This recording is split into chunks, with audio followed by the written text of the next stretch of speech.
Information is power.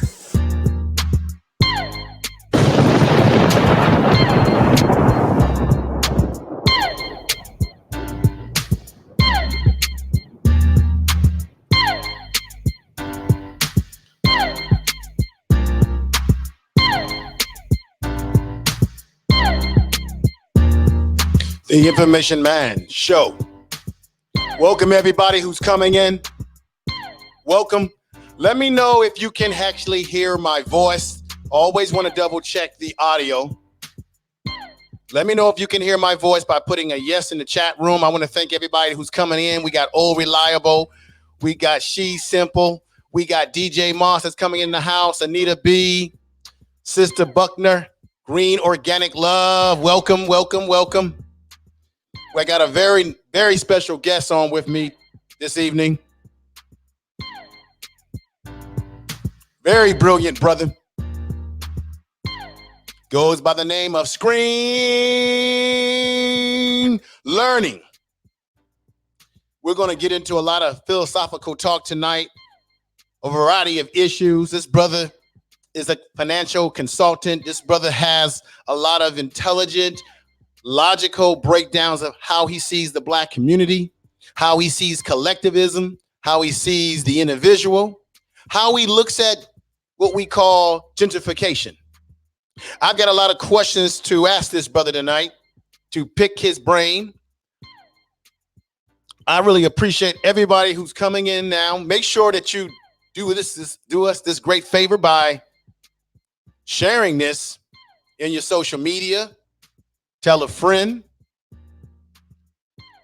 We're going to get into it. I know this is going to be a busy night tonight on YouTube. That's why I decided to do this as early as possible so that folks can enjoy what we got going on over here and also enjoy the other platforms out there tonight.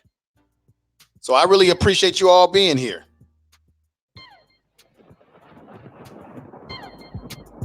So come on in the chat room.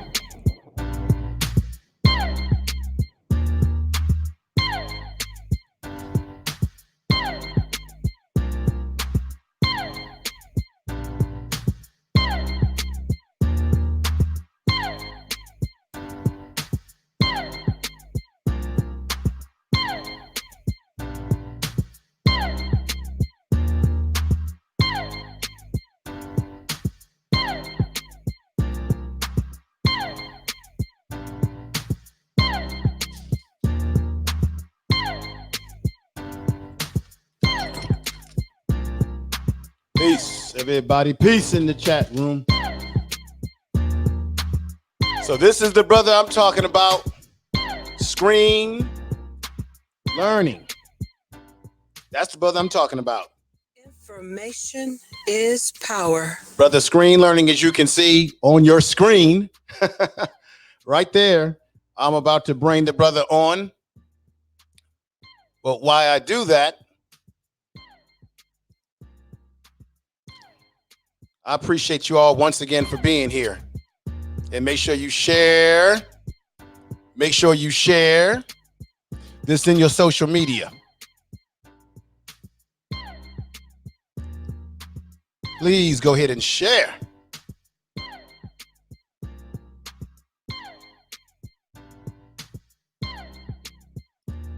There we go. Okay, everybody. I want to thank you all for being here. This is going to be a fantastic program tonight because what I like conversating and picking the brain of intelligent Black men. Okay. Yes, there are intelligent Black men in this world that have something to say, who may have different opinions than our opinions, but we know that Black people are not monolithic. We don't all think alike, but in some ways we do. Because a lot of us have some similar experiences when it comes to being Black in America and what that represents. You know, some of us are middle class, some of us are upper middle class, some of us come from poor backgrounds, social economic situations, urban environments, rural environments, East Coast, South, North. Hell, we even got Black folks that are out of the country. So we have a lot of different perspectives. This brother, I've had a chance to, the brother I'm about to bring on here, Screen Learning, I've had the chance to look at some of his material. He brings a different perspective. One of the things you have to do, and peace to everybody out there that's listening right now, is that you have to be open-minded. Oftentimes, as a people, we get emotional, and sometimes we may not want to hear a different of opinion.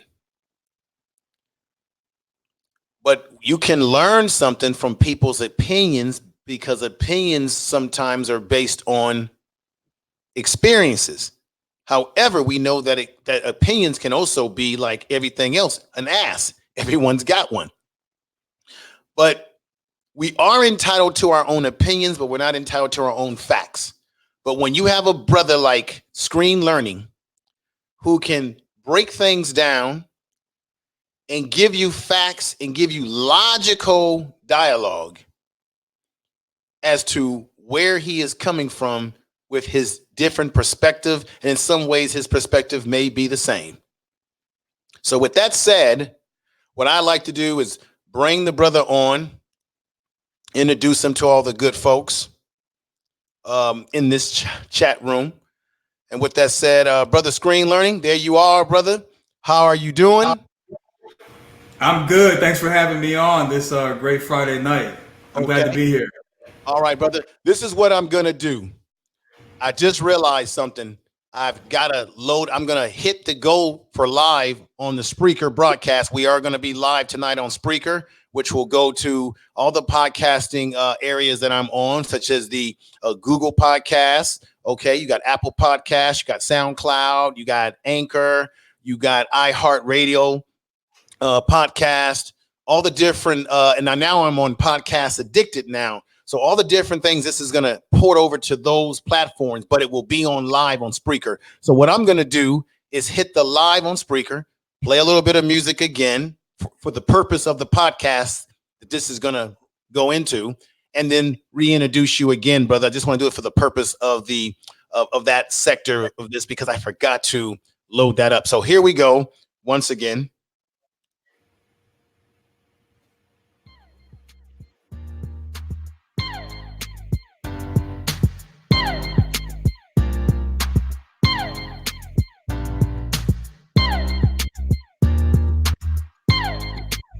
Yes. All right.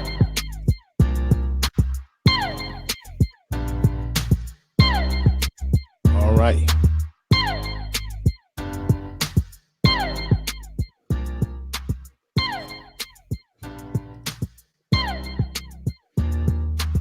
All right. Okay, Screen Learning, brother. I'm glad that you're here. Having a little bit of problem with my podcast.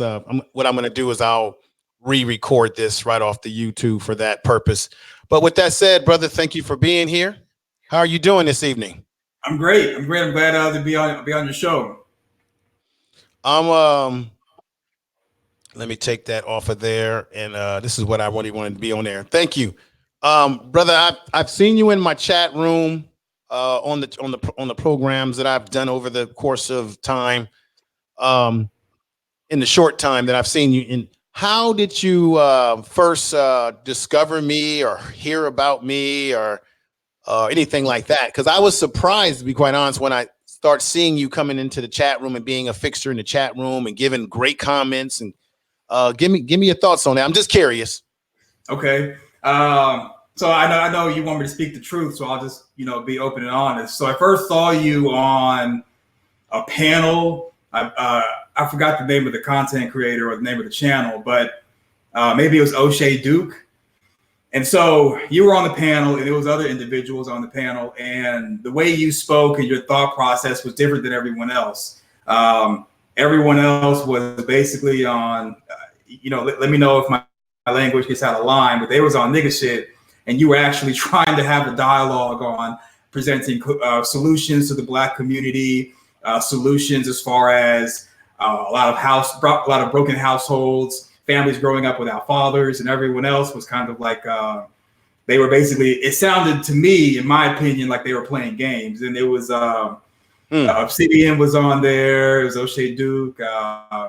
It was a bunch of other people, and you stood out. And usually, whenever I watch a panel, I kind of see whoever aligns with what I believe and who's actually being productive and actually giving good points, and who's coherent, logical, using reasoning, and then I follow them to their channel, and that's how I pretty much ran into you.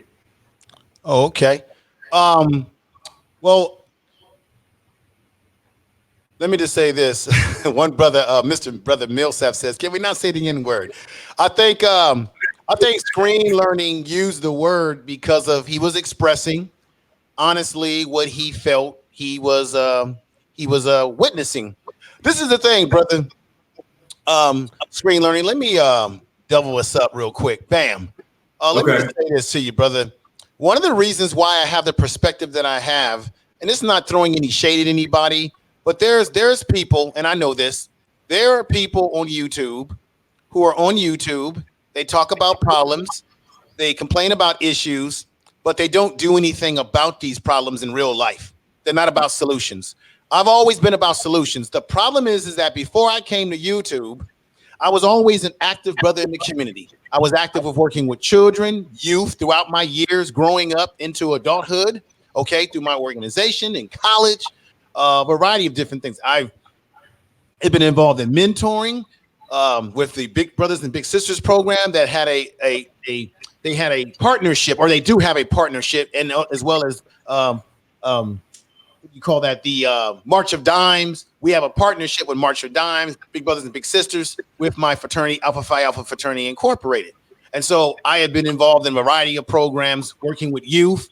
We have a program called Project Alpha where we deal with the issue of pregnancy from the male perspective. If a young man gets the young lady pregnant, what is his responsibilities? So I've been involved in those type of projects on a large scale. I have had the privilege of being in rooms with Black men who are scientists, engineers, businessmen, teachers.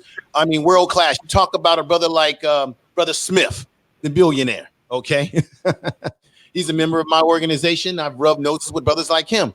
So when I came on the YouTube and you hear so much where I say this all the time, we sort of minimize the maximum and we maximize the minimum and say, this is what Black people are based on a sample size of what we have experienced in certain communities, which don't represent all Black communities. And we know that Black people are all different walks of life, rich, poor, and otherwise. I know this because I've been around organizations like Jack and Jill, these kind of organizations where you have very well-off-to-do Black folks. We got Black men that have moved to 2.5 million in the upper middle class.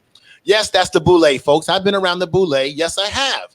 But I have not lost my identity. I know who I am. I'm a young man that did not grow up with a silver or gold spoon. I grew up with no spoon. I grew up poor. My mother struggled, we struggled through when my mother went through a divorce with my father and damn near was homeless. So I come from the hard side of the mountain, but I also see how you can transform young people who are coming from that same background. So that's why I don't believe in things like, the community, you burn it, where things have been transformed. So that's my attitude. So I think I bring an activist attitude to YouTube because I've done things and not just talk about it because I'm trying to get whatever clout. And it doesn't matter how many people I have in the chat room, numbers are not what it is. It's about the information. Is the information awakening and helping people? So one of the things I like about you, brother, is that you're in the same business. You're providing information that can benefit people tremendously. And I like that. So I want to ask you, I know that you created your YouTube channel as a way to merge it together with your consulting and your message of building a business and connecting and networking with people. I know that, but what other reason besides those business reasons, those economic reasons, and did you decide to go with YouTube? Because there's so many different platforms that you could utilize to get your message out, brother. So I'm glad you asked that. So originally when I was I'd say around 2012, because before I joined the Army, I was a director of a financial accounting and reporting department. So a lot of individuals who were in the Army were picking my brain on how they can be competitive as far as applying for jobs, what's the best way to create a resume, best way to get a cover letter, how do they pick a spouse, how to pick where they live, how to talk to corporate America. People were asking me these questions over and over again because of my previous experience before enlisting and becoming an officer. It got to a point where I was almost repeating myself. And so I started making videos. Right. I originally was making videos on Facebook, and then I started uploading the same videos to YouTube. And originally the videos and the platform, the screen learning platform, was for military individuals who were transitioning to the civilian world. Then it transitions into giving information for old and young people. And now I'm pretty much a general audience.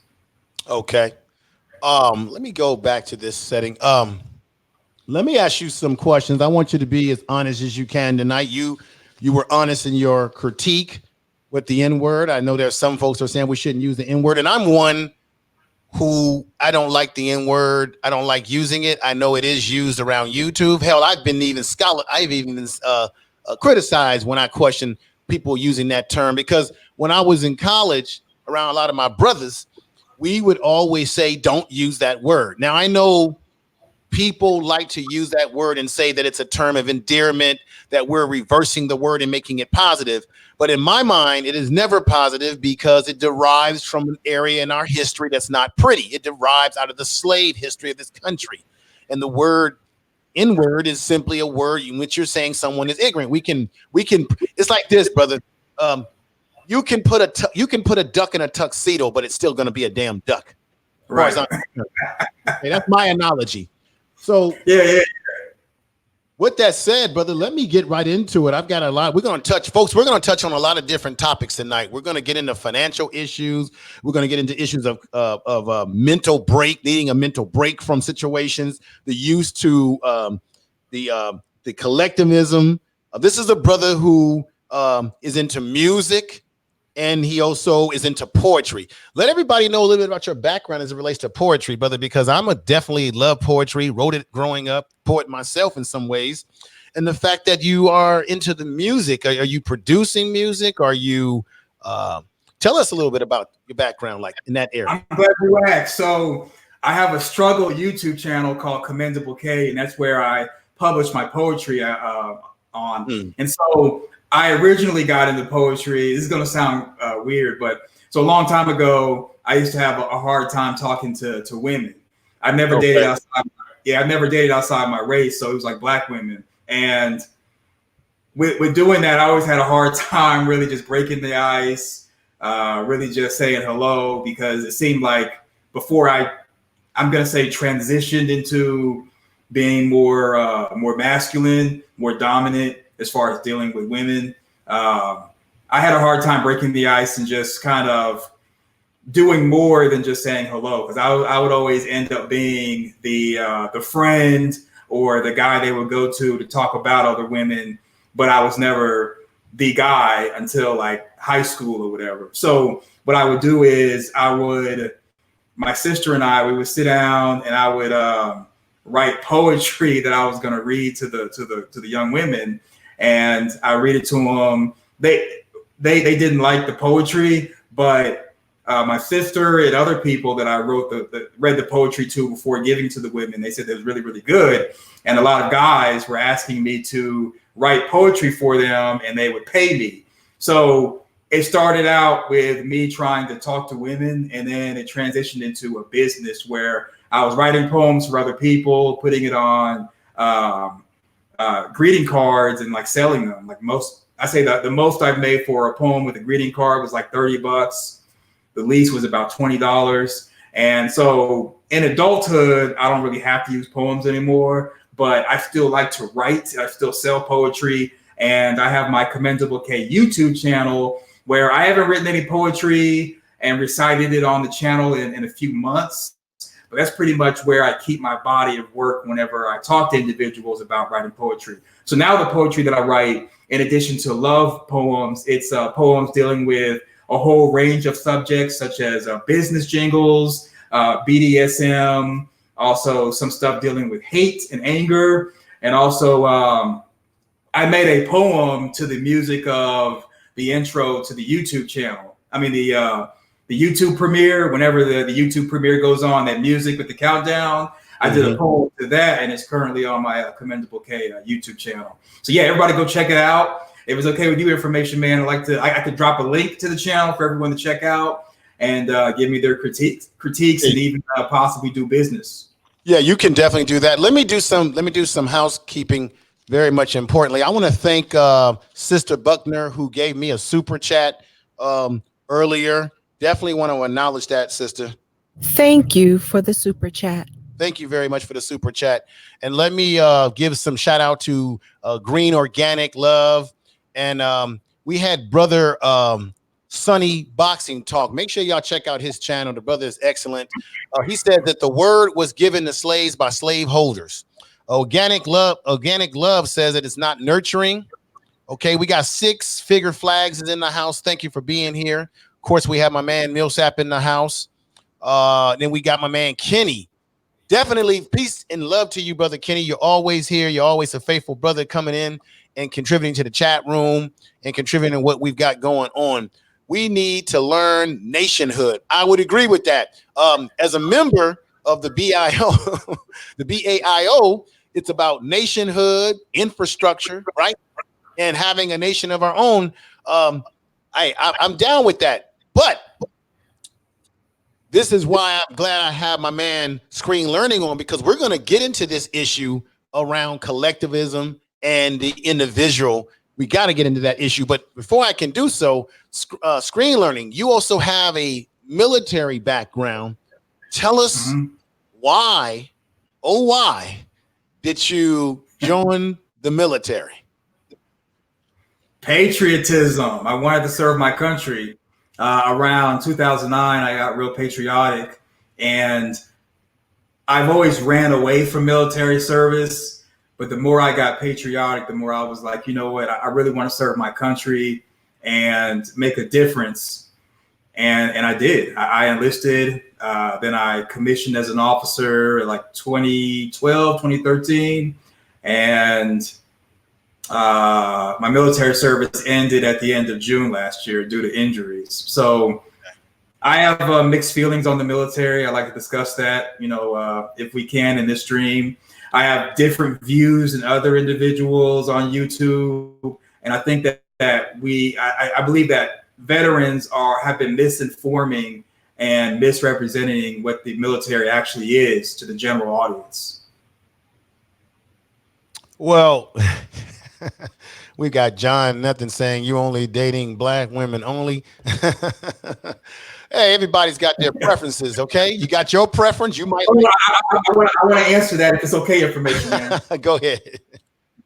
So I spent my elementary time in Cape Coral, Florida, and then just like you, Information Man, my father up and left my family, and my mother, she was a stay-at-home mom, so she had no experience, and we were poor. So we ended up moving to Pine Bluff, Arkansas, and I experienced poverty and being in a black neighborhood, black school, black town, black everything from, I would say, 5th grade all the way to graduation. So where I'm from, it's 90% black people in the town, well, really the city, 90% black people in the city, 90% black people in the school. So if you're black, you're going to date somebody black. It also is the South. So in the South, mixing races, some cities and states, it's okay. But in Arkansas, it's kind of like a no-go. So, and I don't apologize for only dating black women. I love black women. I love all women, but that's just, I love black women, and I grew up around nothing but black women. And for the good and the bad, I don't regret anything, especially all the lessons that I learned. So I can't believe, I think John Nothing said, ew, that seems so weird, but I don't know. And the second thing I want to address is, so I use the N-word just to describe the climate that the panel that the information man was on. So in my opinion, the N-word was used by people who used to bully Black people. And the one thing about being bullied, if anyone in the audience has been bullied before, you know that you either fight the bullies and win, fight the bullies and lose, or you become a bully and you help bully other people. So Black people, you know, the N-word was used to bully our ancestors, and a lot of individuals took on the traits of the bullies and started using the N-word with each other. And that's kind of how it's progressed on down to our generation. So even though we may be changing the ER for an A, it's still the same word. It's still the same word, the same meaning, and us using it for each other it's almost a cancer. Every time we use the word, it's a repeated cancer. However, on the flip side to that, there are a lot of people who act like that, who act like Jim Crow caricature, and who act like people who were in blackface. And we as a race need to get away from that and elevate past that. I know some people are not going to, and they're not going to want to elevate to a higher vibration. And that's going to kind of go into my philosophy as far as collectivism versus individualism, patriotism, and solutions for how to fix the Black community. And also one more thing. So I made a couple of videos on how to fix the Black community. I can drop a link to that if it's okay. I'm not trying to troll the channel or anything, but pretty much just to give a hint, and then we'll continue with the show. Saving the Black community, the only way you can really do that is twofold answer. So first, individualism for adults, and for minors or young people, we have to get them into STEM, and we have to do different things than simply teaching nursery rhymes when they're younger. We have to read library books to them, so it gets them used to and accustomed to using large words and high level language, so that when they do go into school, instead of them wanting to sag their pants, rap, sell drugs, and be like the cool kids, they'll be more conditioned to want to be smart, to want to be intelligent, and want to be competitive, because that's like one of the top 10 things that we're lacking as a race, is being able to be competitive with the rest of the world instead of trying to be competitive with each other. Let me ask you this question. I know you were saying that you were being, showing your patriotism for the country we call America. There's some that would say, why, there's the saying, why join the white man's army, things of that nature. Because when you look at the history, historically, Black men joined the military as a way to do exactly what you said. But at the same time, they were trying to prove themselves worthy of being treated to be citizens. A lot of Black men thought by being in World War II that they would come home and be finally treated as an equal. And we know historically that a lot of Black men, Black people in general, were lynched for wearing the uniform, were treated poorly, not given a hero's welcome coming home. I remember when I was in college, a lot of people don't realize that a lot of your Green Beret special forces in Vietnam and what have you, a lot of them were Black men. They don't tell you a lot about that, or no one talks about the triple nickel. We hear about the Tuskegee Airmen, which they deserve all of the credit, but there was an all Black paratroop bad outfit brothers. No one talks about the triple nickel. So we have given our sacrifice. And there are some that would say to you, brother, well, man, maybe you shouldn't join the military. Black folks have given enough sacrifice to this country. What more do we need to give to this place called America? What would you say to someone that would give you that pushback? So America is like a house. It's a very large house, and it has multiple rooms. So whether we like the house or not, we are born and raised in the house. So should someone serve their country? If they want to, they don't have to. It's their choice. Should the Black man or Black woman serve their country? I think that, in my opinion, in addition to being patriotic, we want to see people who look like us in those uniforms. Because if no one looks like us in those uniforms, then not only are we not represented, not only are we missing out on those skills, but if it comes down to having to go against that military for whatever reason, there's not going to be anyone who's going to be able to understand our plight as a people. Just like with police officers, we need more people who are police officers. We need more people in uniform jobs, period. That way it's more of us getting those skills, being represented, and representing our part of the house. It's not white America, it's not Black America, it's just America. And we're here. Now, if someone wants to leave the country, that's fine. Because I know there's 2 YouTubers who have left the country, and I say more power to them. But I think we need to get away from calling it the white man's army, because when you join the army, you could be in a unit or a battalion or a brigade, and it's like 90% minority or 90% Black people. So we're definitely in the military. And, I want to kind of go back to the address, the Tuskegee Airmen, and everyone in the past from, I say, the 80s on earlier who served, and they were Black and they were in the military.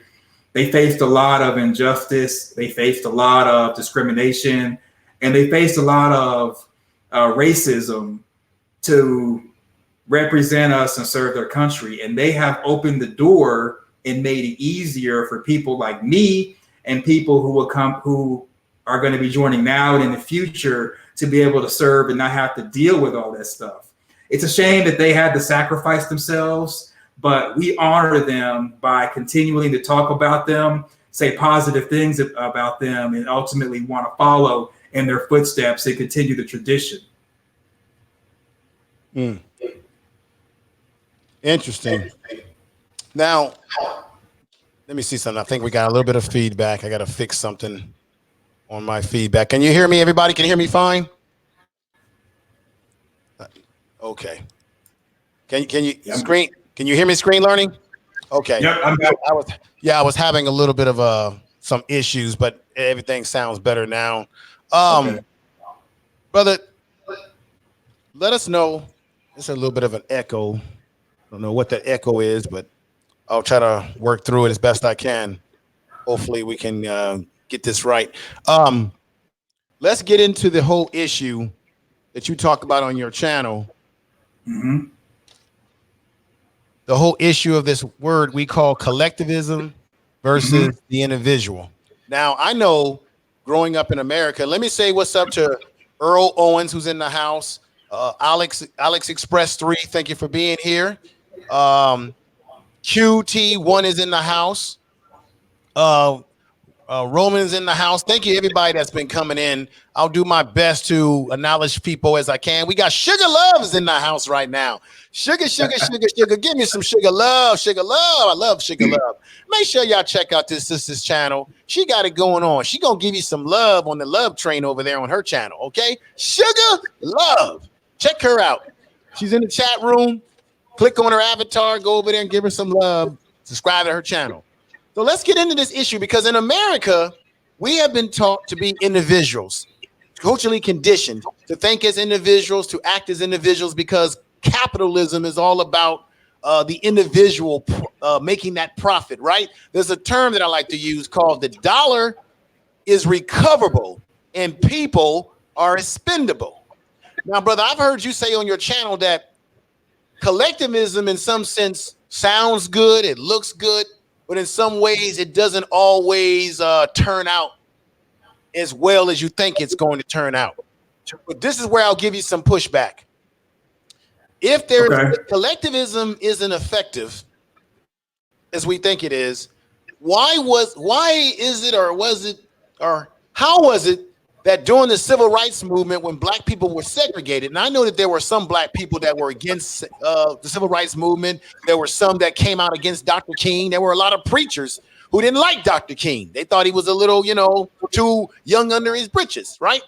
But you had to have a level of collectivism working for one goal, which allowed black people to do the Montgomery bus boycott, that allowed civil rights to compel itself you had to have the collective of people on enough people on that page to get some things done. And I'm not stupid to think that it was every black person, but there were certainly a small number of black people who made the difference, because there were some black folks that were on the sidelines. What are your thoughts? So first, I know one issue that a lot of people have is everyone has different definitions of collectivism. So I'll throw out the textbook definition and then I kind of roll into my answer. So collectivism is where the individual puts the collective above his or herself with an obligation to sacrifice to the collective so the collective prospers. So an example would be like church. So in church, the church is the collective, and you have an obligation of sacrificing 10% of your income in the form of tithes so that the church prospers. And which you don't get anything in return. I mean, you get a blessing, but bless you or blessing is like be less, bless. So you be less by giving a percentage of your tithe to this organization, and they're not doing anything for the community, nor do they have a responsibility to. So you have churches that are in, let's say, poor neighborhoods. I don't know if I can curse on here, but I'm not going to you allow me to. But they don't care about the community. They're all about serving God and, an invisible man in the sky.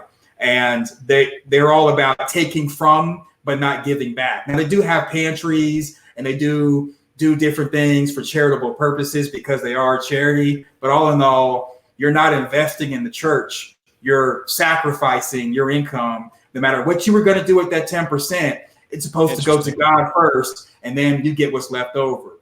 So that's collectivism in a nutshell. Now, to go to the civil rights era for people coming together. So with the civil rights era, that was an individual situation because each individual wanted equal rights. So each individual was sacrificing to get a benefit. It wasn't that I'm going through and getting beat upside the head, boycotting the bus and doing all that. So these other people get civil rights and I don't. No, each individual person wanted civil rights for his or herself. So everyone was selfish in nature because even though there were people who didn't want the civil right, didn't want to be bothered with it. They didn't want to be lumped up with the freedom riders. Each person who rode wanted equal rights in his or her own life. All righty. But how is it that, I know that collectivism is also sort of tribal, because if you step outside of what the group wants, there's a thing that we use where I work in psychology, and we have this term, and you've heard this term, brother, called group think. Mm-hmm. And you may have a different opinion in the group, right? So when I'm at work and we're diagnosing or talking about different patients that we're dealing with, I may have a different way I see things. And maybe I may hold back in some things that I want to say because it may not fit the narrative of where the group collectively wants to go. So humans by nature, we tend to be swayed by the group. That's why when you have riots, how do riots break out? It starts off as small, and then people join in, and people are most willing to do things like throw garbage cans and bust windows when they're doing it collectively as a group. But people won't normally behave like that just by themselves because they'll stick out like a sore thumb. Right. So it's sort of the mob mentality. Mm-hmm. So I get that could be the downfall of collectivism, but how do we, when it comes to Black people in America, screen learning, how are we to achieve the sort of things that we need to achieve to get to where we are, to have more harmony in our community and more, if we can ever have harmony in America? Now, I know you said in your videos that Black people need to support each other, support Black businesses, have what we call in Kwanzaa, cooperative economics, right? Mm-hmm. And so if to me, isn't it a contradiction, screen learning? Because if you're going to say that collectivism may not always work. But then at the same time, you say, well, we got to support each other's businesses. Isn't that a form of collectivism? Because it takes a collective of us to go out as individuals, as you speak about, as individuals to support a black business. And the only way that black business is going to flourish and the only way that our dollars are going to circle in our community is that it takes a collective of us to go out and do that. Now, what do you think? So my thought of that is this, and this is going to be the hard truth. Okay. And a lot of people are going to hate to hear this, but so there has to be employees. There has to be people who get less of the lion's share for someone else to prosper. Right. So in other words, a black business with a black business owner or owners, for them to prosper and for the business and the business owners to be successful, someone has to be the employee. Now, it's not sacrificing to the business because the employees are getting paid, but not everyone can win for a black business to prosper. Some people have to be employees. Some people have to clean the toilets. Some people have to take those tough jobs where they don't pay that much in order for the business to survive. And that's basically capitalism. Now, as far as black people using collectivism to their advantage, it's not going to work. And the reason why I believe it's not going to work is one of many reasons is because, well, sacrificing to a group for the group to prosper, but for you as an adult not to prosper is not going to work. So case in point is one of the biggest collective mindsets, one of the biggest forms of collectivism is welfare. So okay, I'm a working person, you're a working person, we go to work and I'm sorry, I got a message on. I'm live streaming on Instagram and Facebook. I'm looking at stuff. I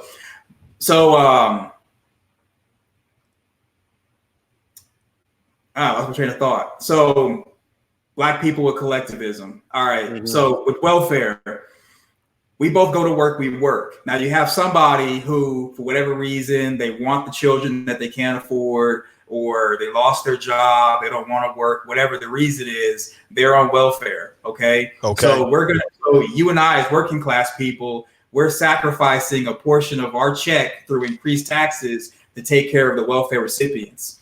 And let's say if black people were to go and form our own state somewhere or our own nation, and we have a welfare state, it would be further of collectivism as far as a way to live, where you have it to where, let's say I have a family, I have a wife, I have 2 children, we have our own household. Then you have someone else who has, let's say you have a single mother with 2 children, she's in her home, she can't really afford to pay her rent because she has these 2 kids by these 2 knuckleheads or 1 knucklehead, they're up and gone. It's just her and the children. So collectivism would be me sacrificing a portion of my paycheck to go to her to ensure that she can pay the rent. Now I have to either work more hours or I have to decrease my expenses in my household to supplement her so that the collective of black people can pay their bills. And that's why I say collectivism never works, because after a while, people are going to get tired of sacrificing so that this group can maintain or have a certain way of living and a certain state of being.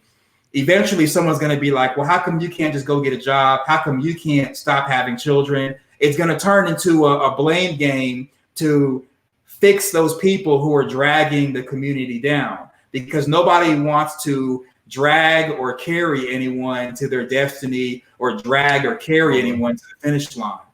Let me tell you why I agree with you and disagree with you. There's a variable that you're leaving out.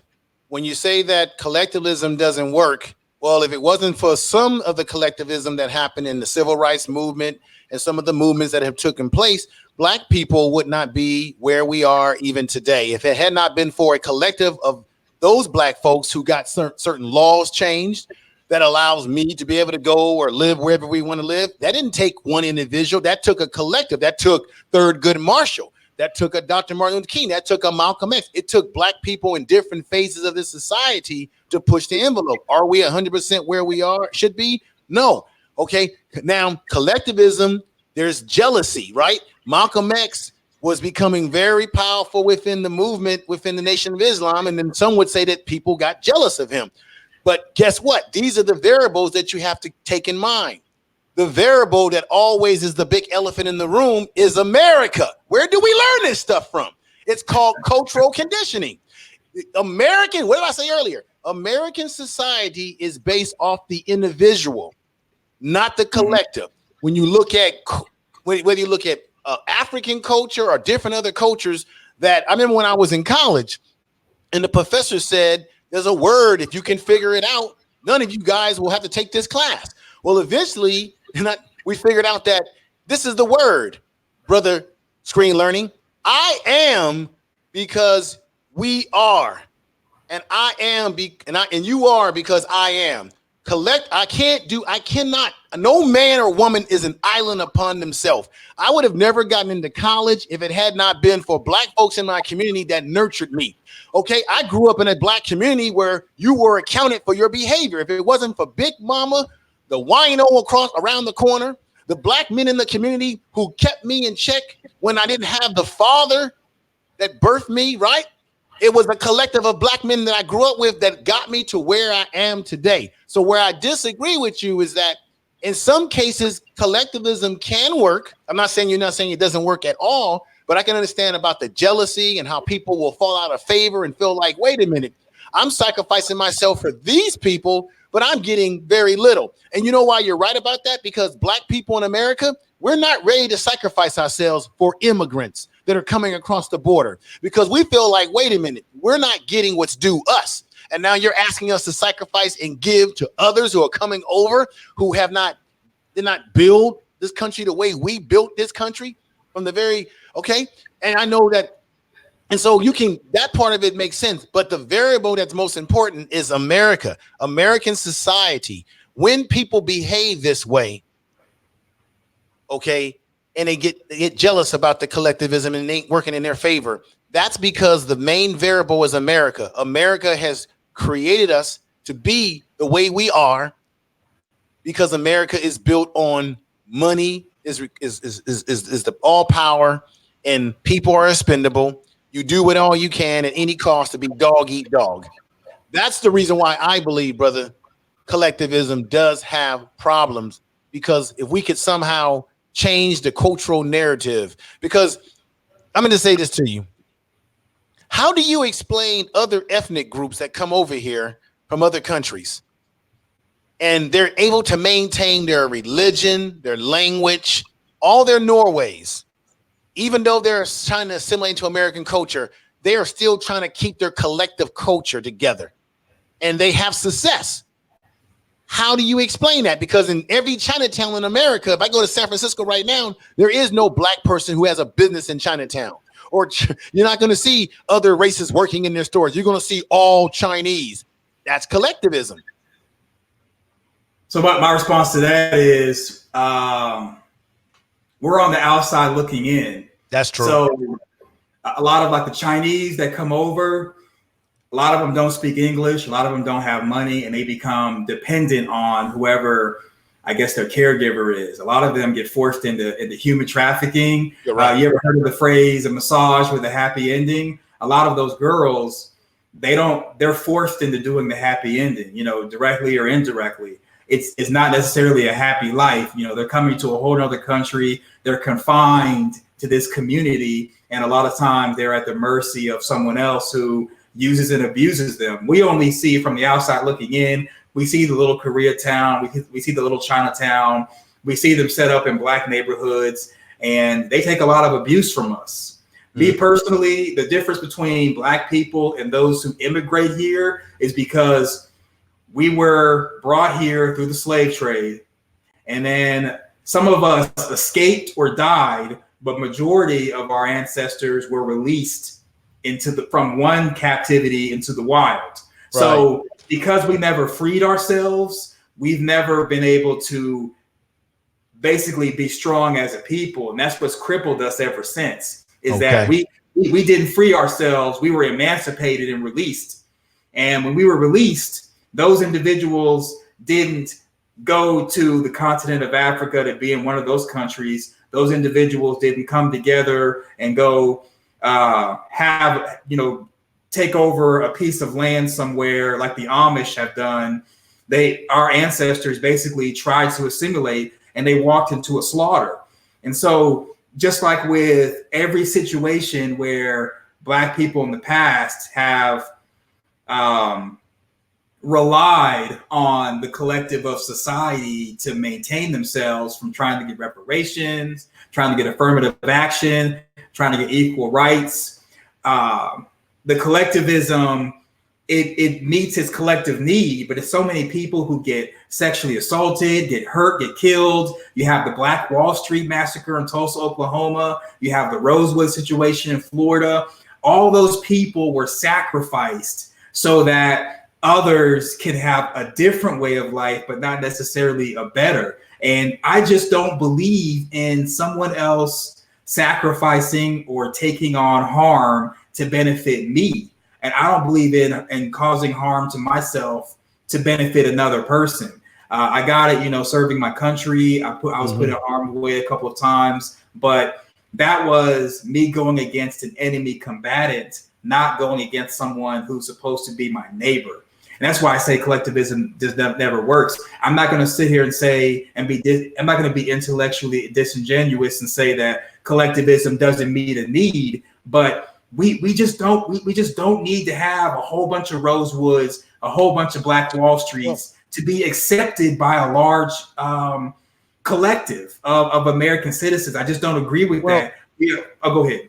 Let me just say this. I don't think Black Wall Street or Rosewood was created by Black people during those times to sort of get white people's favor.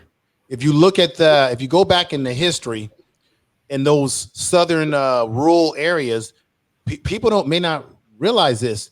There were a lot of Black townships that were more well off than the white townships. Because for the most part, when you look at slavery, most of the white people who did not own slaves were poor. It was mainly rich landowners, right?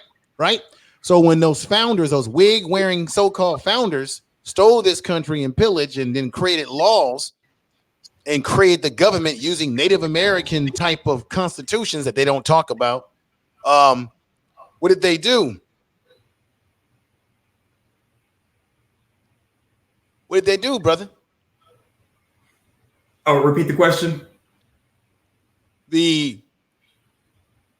What happened was the leaders, the so-called founders of this country, the so-called wig-wearing founders, what did they do? They created laws to benefit rich white men. Correct. Am I correct about that? Yeah. And so you're right. There were, and people don't tend to want to deal with this issue, but there were a lot of poor white people. Not every white person was a slave owner, because it was really designed for, this government was designed for the rich white male. And if you look at today's time, it's still the same thing.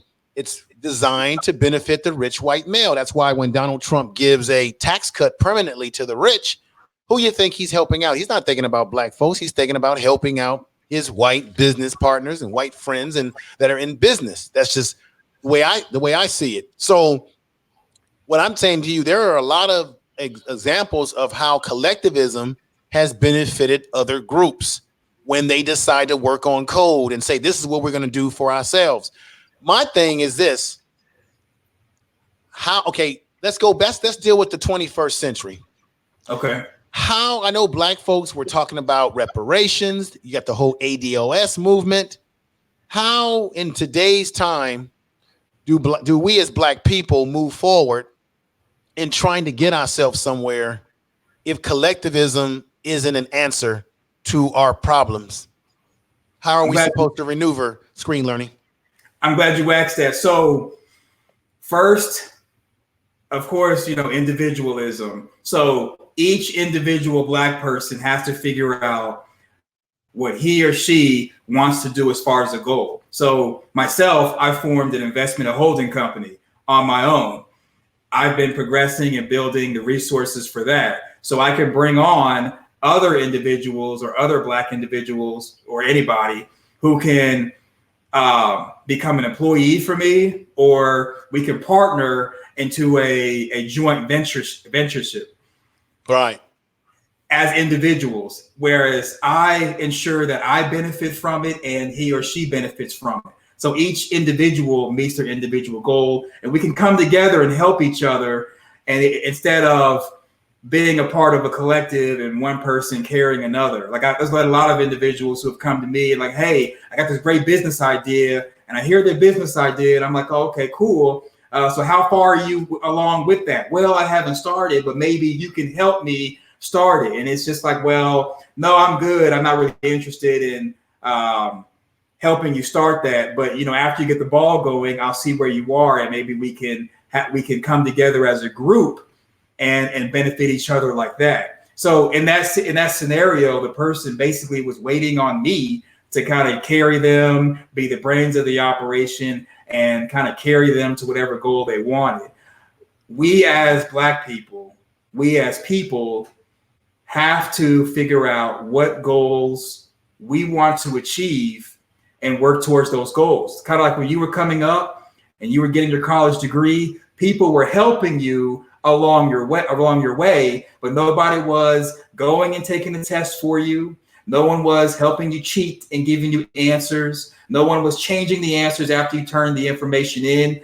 You studied, people helped you study, and you went in there, you took the test, you got the grades, you got the degree, and you prospered.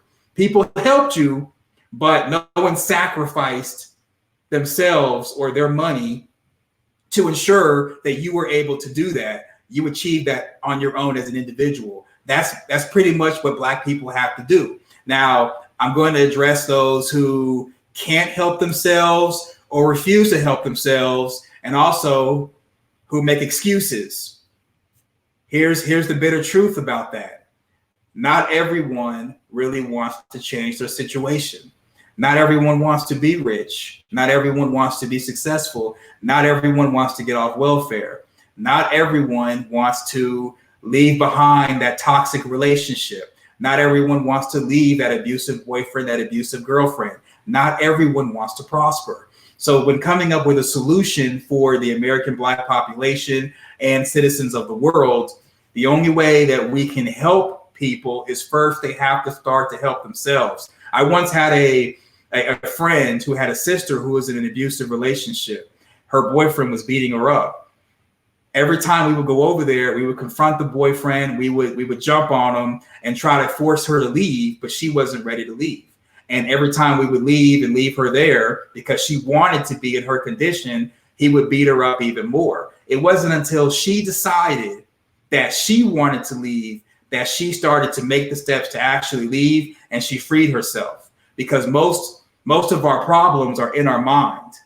It first starts out with rewriting your brain and changing how you think to be able to take the first steps to actually prosper and get past mental chains, mental blocks that are hurting us. Right. Let me just say this. I know there's a lot of stuff going on in the chat room. QT1, she made a statement about, you said that single households are child. She said that single households are, I think there's a discussion going on within the chat with folks. I don't think it's criticism of you, but I think there's a little bit of something going on in the chat room. You said that single households are child abuse. So I pointed out 2-parent households are abuse too, as in your thought process. Millsap says a few words. But the Millsap talks about single parent households are abusive. Now, let me just say this. Let's put all of this to rest, folks. I think ultimately, I don't want to get us too far off topic, but then again, we're still in topic because I want to talk to you. I bring up some points. I want to ask you about what your thoughts about family. Let's just say this. This is the bottom line.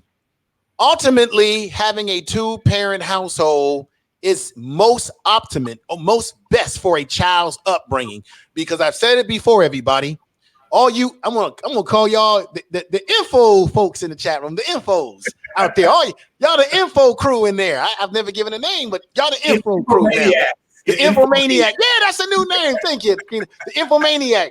And I don't mean that in a negative way. I mean in a positive way, everybody. Ultimately, you want to have two parents. You guys, all of you lovely people in the chat room have heard me say this. To have a child needs balance, to have feminine energy and masculine energy. That is most optimum for the child's upbringing. However, there are kids that are raised by single mothers and single parent situations, and it doesn't work out very well based in their environment and what's happening. Then there are kids that grow up in two-parent households, and they grow up and they get into trouble. You know why I know this? Because I work in the prison system of California. I've dealt with tons of young men who came from very good backgrounds, and they're saying, I had a good background. My father's an attorney, my mother's a doctor, and I don't know how I got myself in prison, right? So because they got drug problems and they got other problems. Then you've got young ladies and men who grew up in a single household, but they turn out fine because they have other people. Collectivism, brother, I'm sorry, collectivism. They have other people who have guided them and helped them and steered them. Guess what? You're looking at one right here. My father, I knew who my father was. I went and visited my father during summers and all of that, but it was the collectivism of the community that made Information Man who he is today in the way I carry myself and I move. So everybody in the chat room, as you have this debate, you have difference of opinions, just keep in mind that it can swing the pillars, it can swing both ways, negatively and positively in both situations. But ultimately, a two-parent household is the best situation if that's the situation you find yourself in. With that said, screen learning, let's move on, because I'm going to say to you right now, in ways I agree with some of the things that you're saying, brother, and then in other ways I adamantly disagree, because I've seen too many examples where collectivism has worked for Black people. But once again, it is the variable of American culture that makes us ultimately turn against each other with jealousy and envy. And we have seen that with many of our Black leaders who have been, what they always say, you can find a Negro that will turn against his own people. Buck dance, cool, whatever you want to say. I got a question for you. I've been asking myself this, and I've never been able to come up with an answer. So as far as Black people and collectivism, what are your thoughts on, at one point, Black people or all Black men, when they turn 18, they sacrifice their income and support a single mother household? Not move in. Well, he can move in if he wants to, but hold up. Just hear me out. I really want to hear your thoughts on it, because I haven't really been able to come up with a pro or a con for it. Well, I have, but I'm not going to reveal it. So every Black man, when he turns 18, whether he goes to college or not, he is linked up with a single parent with children. He sacrifices a portion of his income that goes to the single parent household to ensure the single parent, male or female, so that the single parent and the household can pay bills and not have to rely on the government welfare system. Every Black man sacrificing to the collective of Black people. What are your thoughts on that? I'm going to tell you, in the words of the great Black Manosphere on YouTube, hell to the no. No Black man. I'm sorry. I've got to keep it real. I've got Manosphere brothers out there listening to me. I got to keep it real. No Black man is going to sacrifice his money to pay for a single mother unless he's involved with that woman in some intimate way or some. In other words, if I meet a woman that I'm dating, this is my situation.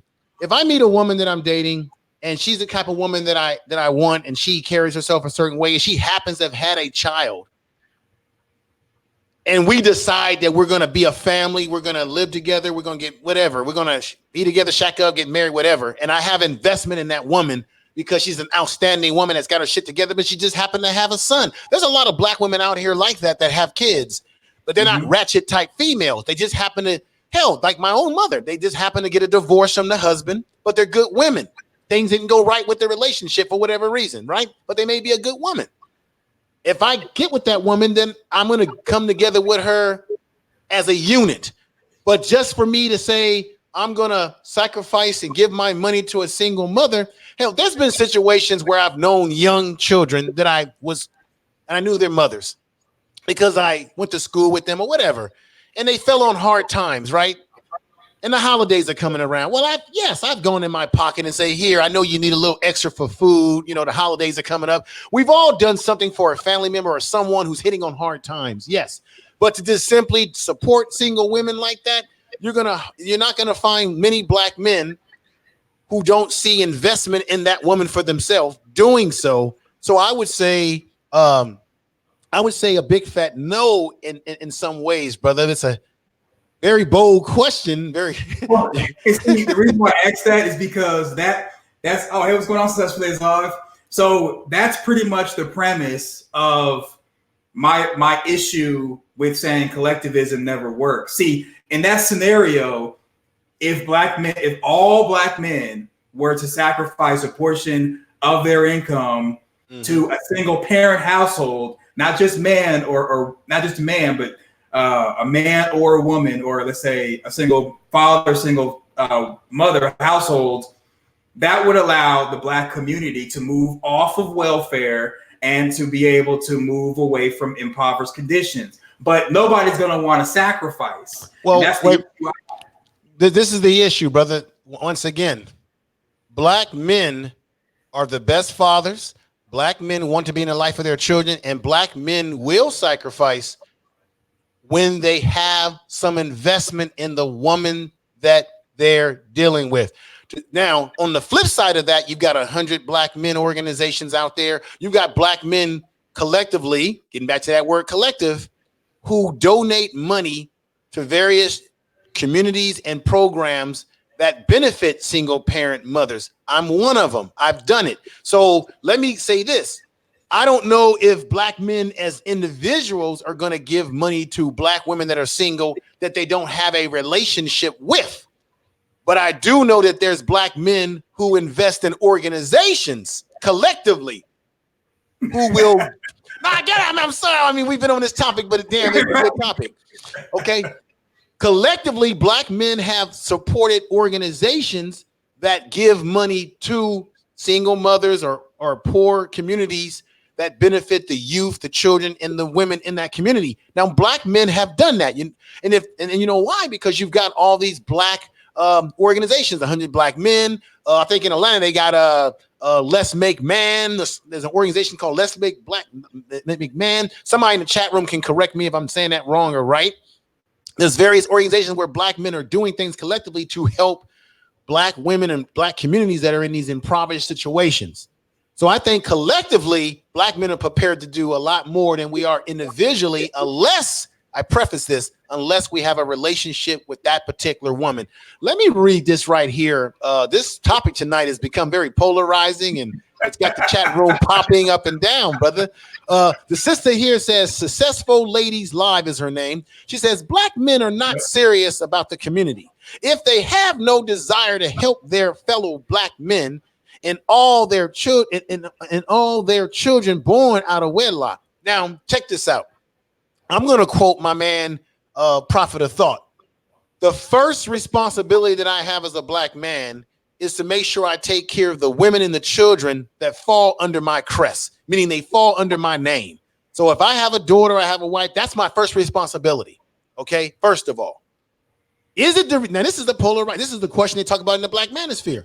Should black men sacrifice themselves to support children that came out of wedlock when we're not the responsible men? We didn't create those kids. We didn't bring those kids into these conditions. Where are the men that the women had those children with should be the ones that they should be holding accountable? Should all black men be held accountable to take care of children out of wedlock? Is just a question. Because I know my first responsibility is to take care of my own first.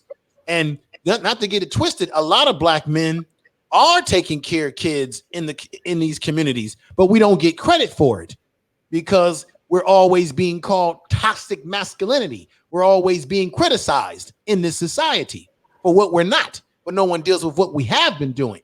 What are your thoughts, Screen Learning?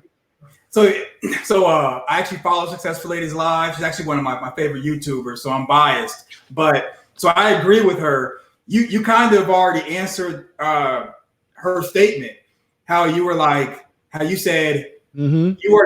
you and the manosphere are not going to sacrifice your money to a woman who has children, whether in or out of wedlock, whatever, whether she's a widow, what have you, because you have to receive something in return, which is selfish in nature, and that's individualism. And I agree.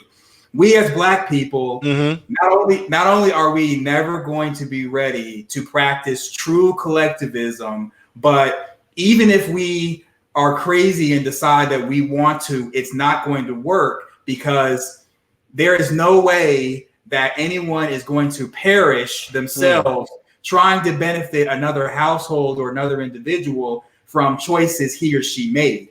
That's why in order for Black people to go forward, we have to practice individualism. Now, we can come together collectively as far as forming a group, forming a company, forming a society, coming together collectively, but the philosophical idea of collectivism, and that we're all a part of the Black collective, and we should sacrifice to the Black collective so the Black collective achieves a certain state, even if we perish ourselves and we hurt ourselves, that it never works. We shouldn't do it, and it's foolish to even try. I mean, you've said it in so many words that in order for you, information man, I got to pick on you individually, you personally, for you to give money to a single parent household who is struggling and they're Black, you have to receive something in return. You have to be invested somehow. Well, let me,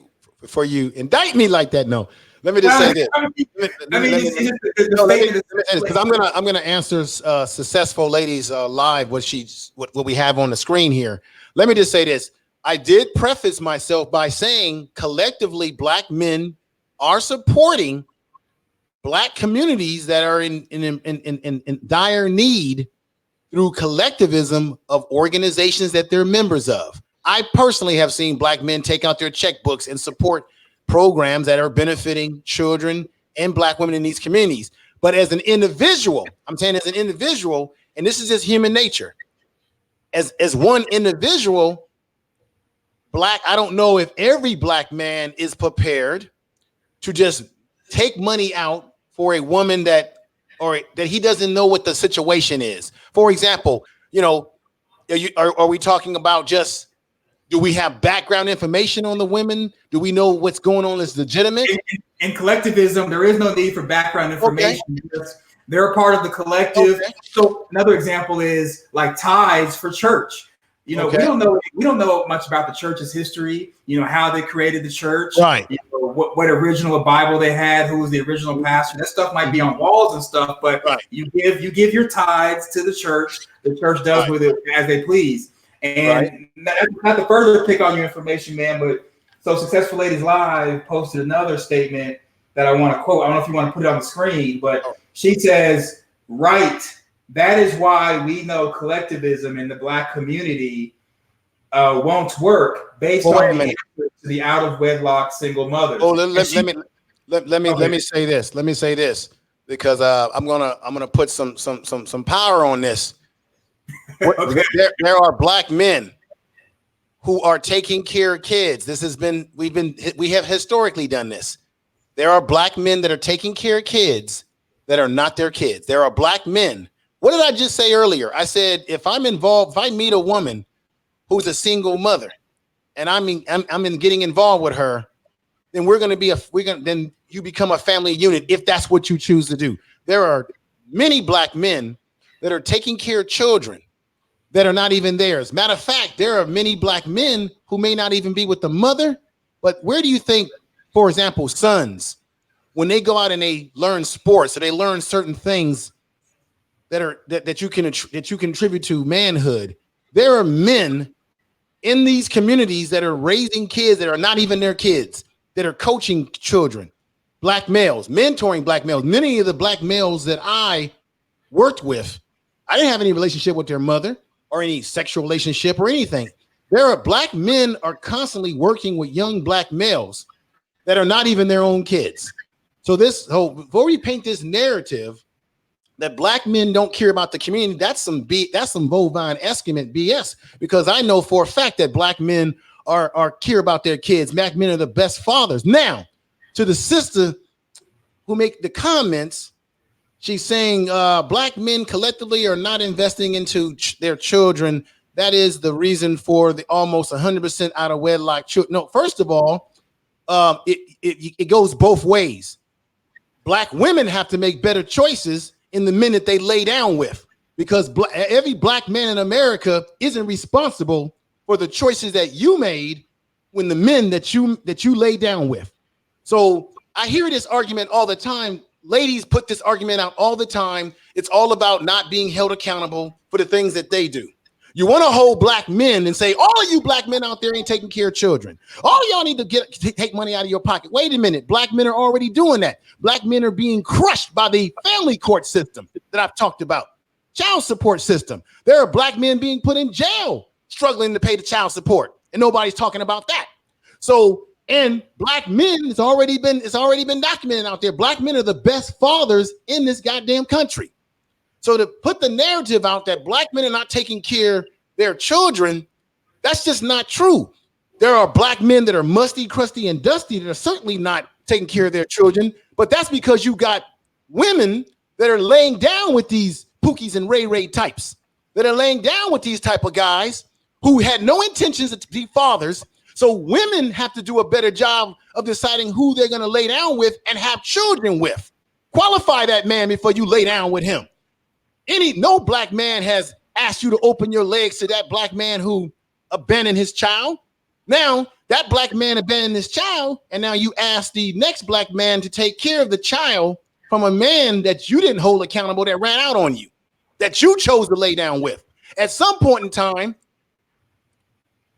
as an individual, you want to talk about individualism and collectivism is not going to work. Well, then you as an individual have to deal with the consequences of your action when you decide to have a child with a man who probably was never qualified to have a child, but maybe you got too caught up in his sex appeal, how good he is in the bed, or something of that nature. Maybe I'm generalizing here. So let's not just indict black men and say, well, black men don't want to. That's an unfair statement, because that's the narrative that white America uses to define black men. So you're using their talking points to define us. You're taking the minimum and making it the damn maximum, when actually there's more black men that are responsible. You're looking at one right here. So I totally disagree with that. A sister is entitled to her opinion, as we all are. But I disagree that black men don't give a damn about children, when a lot of black men can't even see their children because the family courts has got it all messed up for us. Go ahead, Screen Learning. I just had to say that. And no disrespect to the sister. I all comments, whether I disagree with them or not, they need to be put out there so that we can have a discussion, or even a heated discussion. Go ahead, brother. Unfortunately, I agree with you and I agree with her, because both of you are saying the same thing in regards to, so she's not saying, and I'm not saying, that black men don't care about children. It's practicing collectivism, as in sacrificing to ensure that the collective of black people all are taken care of. Donating to charities is great. Once the money goes to charities, you have the expenses of paying for the vice president, the CEO. They have other programs they want. And then the output of those charities isn't the 100% of what was inputted into them due to expenses and other type of things that they have to invest in before they're able to hand out canned goods and different things. So giving to a charity, me as a capitalist, I'm all for it because I get a tax break. But as far as collectivism, it's not in the best interest of the collective to have money get eaten up by expenses and different forms of taxes before it gets to the remainder of black people. So the best thing in collectivism would be for you to give a percentage of your check, whether you're involved with a family or not, give a percentage of your check each month or each paycheck to ensure that Pookie, Ray, Walmart Tavius, Okay. Boquisha, and all of them can pay their bills, take care of themselves, and be removed from the government. Because if not, that's the reason why we're on our current system of welfare. Okay. It's not like anyone forces anyone to go down and apply for welfare. Applying for welfare is a choice. Yeah. So I simply think that there are black men. Black men are doing these things, but they're doing it as they're involved in organizations. So you've got, as I said before, you got black men that are involved in civil organizations, their church, Masonic organizations like the Prince Hall Masons. There are black men that are involved in these group think situations where they say, brothers, we need to raise money to send this kid or these kids to school. The reason why I can say that, because I have done that in my own chapter, where brothers have taken money out of their own pockets, have written checks to create scholarship programs where we have sent young black ladies and young black males to college. I've done that. I've been involved in those type of campaigns for that. I've been in situations where someone was hitting on hard times and we raised money. To be quite honest with you, black people have a history historically, black males and men, of raising money, whether it's having a fish fry, a barbecue, whatever. We have a historical history of doing whatever we can to help the collective. So that's why I'm saying those narratives I don't necessarily agree with fully. Now, I know the sister said that the study that I brought up, talked about, she says that it's been disproven. If it has been disproven, let us know where we can find that out. But I just think that she puts it in her videos. So okay, well, this is what I'll do. I'll check out her channel, look at the video for myself. But I'm going to tell you right now, I've been around too many black men. I've talked to too many successful black men of all different walks of life. And the one thing I always hear black men saying in the barbershop and all across the country that I've traveled around this country, they all have one thing in common. I want to see my kids. I want to be in the life of my child. The family court situation is really screwing us over big time. I think, and I'm going to say it again, if what she's saying is based in facts, then what is the variable? American society. So this is the contradiction, brother, in the whole thing we've been talking about. If black men are not taking care of their children and not doing these things, as the sister is saying that we're not doing enough of, and I don't want to misquote her, I'm not trying to hate on her, then if those black men are not doing anything, that means that those black men are siding with individualism, which once again means that individualism is not the best thing for the collective of black people. Because if you're going to say that black men need to support children and single parent mothers having kids out of wedlock that we didn't create, then that means that you're talking about collectivism to help that woman, to help that child, to help the community. So therefore, your argument about individualism goes out the goddamn window, because the brothers who are not responsible or not taking care of their kids that they're having out of wedlock, they're deciding as an individual, I don't want nothing to do with that woman. I don't want nothing to do with that child. So your argument about individualism, it falls on, it doesn't hold weight then. Because if we're talking about this issue tonight, we keep saying that collectivism doesn't work for black. It's not going to work for black people. It's not going to sustain us. But then people keep saying that black men got to do this and got to do that. Well, that means that as an individual, you got to do something. But it takes a collective. It takes a village to raise a child. That's an African proverb we've all have heard. So I'm getting confused here tonight. Well, information man, you just said that you're not going to help out another household if you're not having some type of relationship with that household, with that woman or that man. So, throughout my life, when I have helped people, it's usually someone that I knew personally. And when I have helped people that I did not know personally, it was through a collective effort. So as an individual, I have helped those that I knew. And as a collective, I have helped those through an organization that can do a hell of a lot more than I can as an individual to help different women, different people. So I'm saying that that's how a lot of black men operate. We operate off of helping those that we know personally, and then we donate to those that we don't know. I mean, come on. How many people on YouTube have how many people on YouTube have what do you call that? When you donate to a fund, you're right. Oh, like a GoFundMe. Yeah, you have a GoFundMe for a movie, or maybe someone lost a child. Black people collectively, we do a lot of things collectively when it comes to taking money out of our pocket for people that we don't know. When it's a group think process. And see, the thing is we're not disagreeing. So you should be able to help someone or an individual or a charity because you want to, not out of obligation. So collectivism is helping out of obligation and sacrificing from yourself. Okay. Individualism is, I want to donate to Alpha Phi Alpha so they can give money or give turkeys during Thanksgiving, what have you. See, that's why I say individualism is the way to go, because like you said, you want to help. So you did, but there's no obligation. You don't have to do it. You did it because you want to. So that's just it. Like you said, an individual, let's say he lays down with a woman, gets her pregnant, and then he bounces. That's on him and her, those individuals. But we the people are not expected, obligated, or indebted to fix their situation. That's their situation.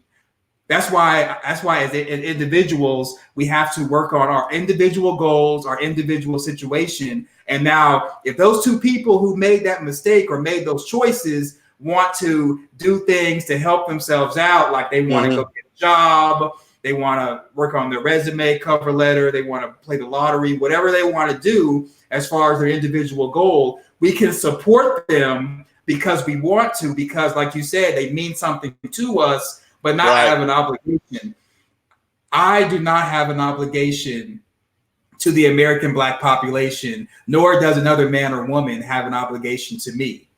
I expect no one to help me out of my mess. I am ultimately responsible for what I do and what I fail to do. And that's for every individual on this planet. And you pretty much have helped me cement the argument between individualism and collectivism, and also Successful Ladies Live, because we're all speaking the same language. Let me say this. Let me say this, brother. I would love to definitely interview the sister, get her point of view, because just keep it 100% real. We don't all know everything. We're all learning. As Neely Fuller Jr. always says, I'm still learning. Someone may have a point that I may or may not agree with, but I can at least listen to what they're saying, take what is true and what may be false. So I'm open to the dialogue with her around this issue. It is a polarizing argument because people are going to fall on either side. You know, some black men are going to take it as an insult. Hey, you're saying that we don't, because I could take it as an insult because I'm a father. I was married for 15 years, been divorced 11, and I have a child that I'm involved with. And like I've been saying, brother, and we're going to move into another topic, not to labor this topic, but this is what people need to understand. And I'm gonna say this with all deliberate speed here. What's going on, psychopathists? We need to understand that there are black men like myself who are doing things behind the scenes. I'm taking care of my child. I'm doing everything I'm supposed to do because I love my child. I don't look at it as an obligation. I look at it as that's my child. I love her.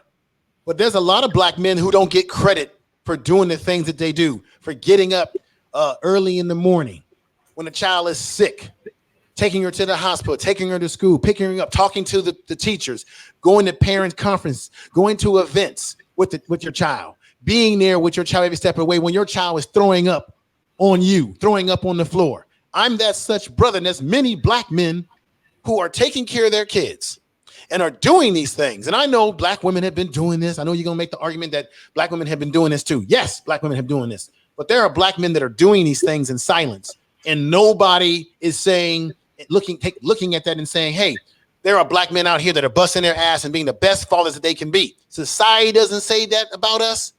Sometimes our women don't define us as that. And let's be honest, we live in a society where we get all our information from television. We get our images of how we see each other from television and mass media. So if television tells you that black men are no good fathers, and you get that cultural conditioning in your mind, then you will begin to believe that we're all no good. And a lot of times when we look at data about Black men, it's usually coming from those who are not in our best favor. Anybody can manipulate statistics and numbers.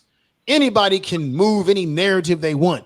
Historical history has shown that they have created any narrative. Right now on television, they're putting Black men in dresses.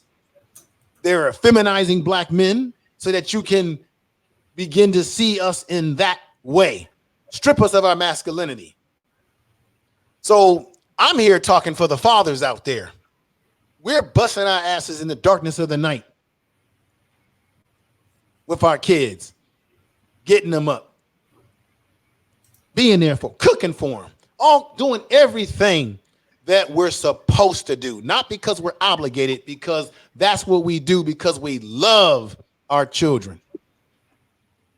Now that I've ended my soapbox, let's get into another topic, man. Ooh, I didn't know we were going to be, man, I didn't know it was going to get. The chat room has been, oh, I got a super chat. Who super? Oh, we got my man, Las Vegas Screen Learning has super chatted me. Thank you, brother. Thank you for the super chat. I really appreciate that. Man, these discussions, I'm going to tell you something, Screen Learning. I'm not in any way. I appreciate. No, I said Screen Learning. Yeah, Screen Learning. Thank you for the super chat. Thank you, Screen Learning. Look. By no means, these are great discussions. Yeah. I'm not taking anything personal. Well, the thing about fathers, yeah, I'm taking it a little personal because I am a father. So I'm taking that a little personal, but I'm intelligent enough to understand that the sister is doing her research, and we're going to have to get her on the show and open up the Pandora's box about that a little bit more if she would like. Or I can get her on the phone and have her call in the show and see if she wants to give some things. But this is your show. Let's move into an area of financial independence. Now, you said, brother, in your videos that there's 5 easy steps to becoming financially wealthy or stable. Break down what those 5 areas are. I've said it a multiple number of times in different videos. I don't know what video to reference, but 5 easy steps. I don't know what video you're referencing, but I'll just come with. Well, go with your experience as a consultant and what you're doing down where you live at, brother. Just give us just a few tips. Okay. So first is you got to have a job. Okay. It is what it is. Whatever job you have, whether it's just, YouTube only, whether you work for someone else, whether you work for yourself, doing direct sales, what have you. The first step is working and putting a percentage of your income aside and using that to invest in something. Even if you're taking small baby steps as far as investing, like investing in the over-the-counter bulletin with penny stocks, or you're buying shares of other companies on the stock exchange, having some type of asset is always a great first step. And if for whatever reason you don't have a job or you can't work or you're in the hole as far as finances, one thing that really helps what really helps me get my investment holding company started was drop shipping. And that is, it's a form of drop shipping. So wherever you live, if it's a mom and pop store somewhere, which it should be, you go to the mom and pop store, you take a couple of their items. If their items are like $20, you post a picture on, let's say, Facebook Marketplace for $50 for the item or $40 or whatever you feel comfortable in advertising it for. When people give you money for the item, you go to the store, you buy it, you buy a package for the item, and you mail it to the person who bought the item for you. So in essence, you're able to make money from virtually nothing. Mm-hmm. So that'd be like a good step 1. I would say a step 2 is doing research. There's like a whole host of different things you can invest in, including actual real estate or a real estate investment trust, or if you want to get into perhaps a Bitcoin, which, it's kind of hit and miss for Bitcoin, or if you want to invest in really all of those things, as long as it's not a 401k or an IRA. there really isn't a bad investment, because as investors, we should be all about investing long term and not, going for instant gratification or necessarily short term. Okay, interesting. You said financial independence. So here's going to be a bitter truth. So the best time to be financially independent is before you have children, before you get married, because then you can focus on yourself and you don't have anyone else that you have an obligation to. You don't have to celebrate birthdays, anniversary, take trips. You don't have anyone buying purses or shoes secretly with the household money. When you're single and you're by yourself, that's a great time to start building up assets, becoming educated on what a true liability is and what a true asset is, and ultimately making smarter decisions. If an individual is not in that boat and they have a child or children, or they're married, or they have a whole bunch of debt, the next thing I recommend is investing in a duplex. Invest in a duplex where you can pay the mortgage on your own and rent it out to someone for the cost of the mortgage plus a little bit more, so you can start to generate income and have someone pay for where you live. That'll free up money and time for you to be able to use that money towards other avenues, such as forming a company and selling a product or service, or investing in another company and letting them do the work, and you reap the benefits of being a silent owner or a silent partner.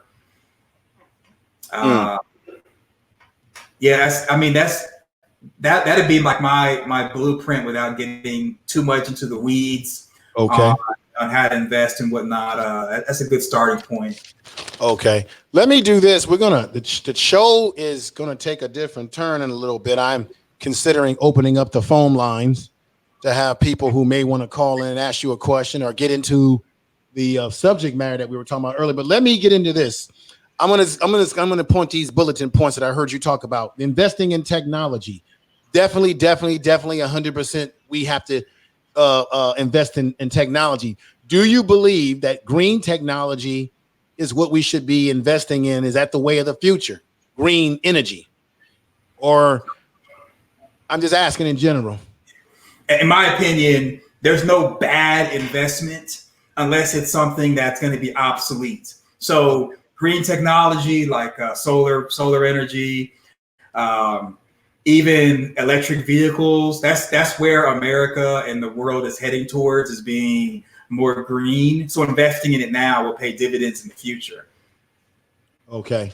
Now, I'm gonna take a vote. If folks in the chat room would like me to open up the phone lines, put yes or no or whatever. I might open up the phone lines and give some of you a chance to call in. Now, my phone lines is like a conference call. So that means that even if someone is on the line, you can still call in and become a part of the conference call. So you don't have to wait for each individual to get off the phone. But let me just say this to you right now. This is another issue that's going to probably raise some eyebrows in the chat room. You have an interesting take on gentrification. You talk about how you have communities that are sort of broken down. And when you gentrify these communities, it could be a way to do renewal, to revive the community. And it gives people that are business owners a chance to get a bigger piece of the pie when the community is being rebuilt.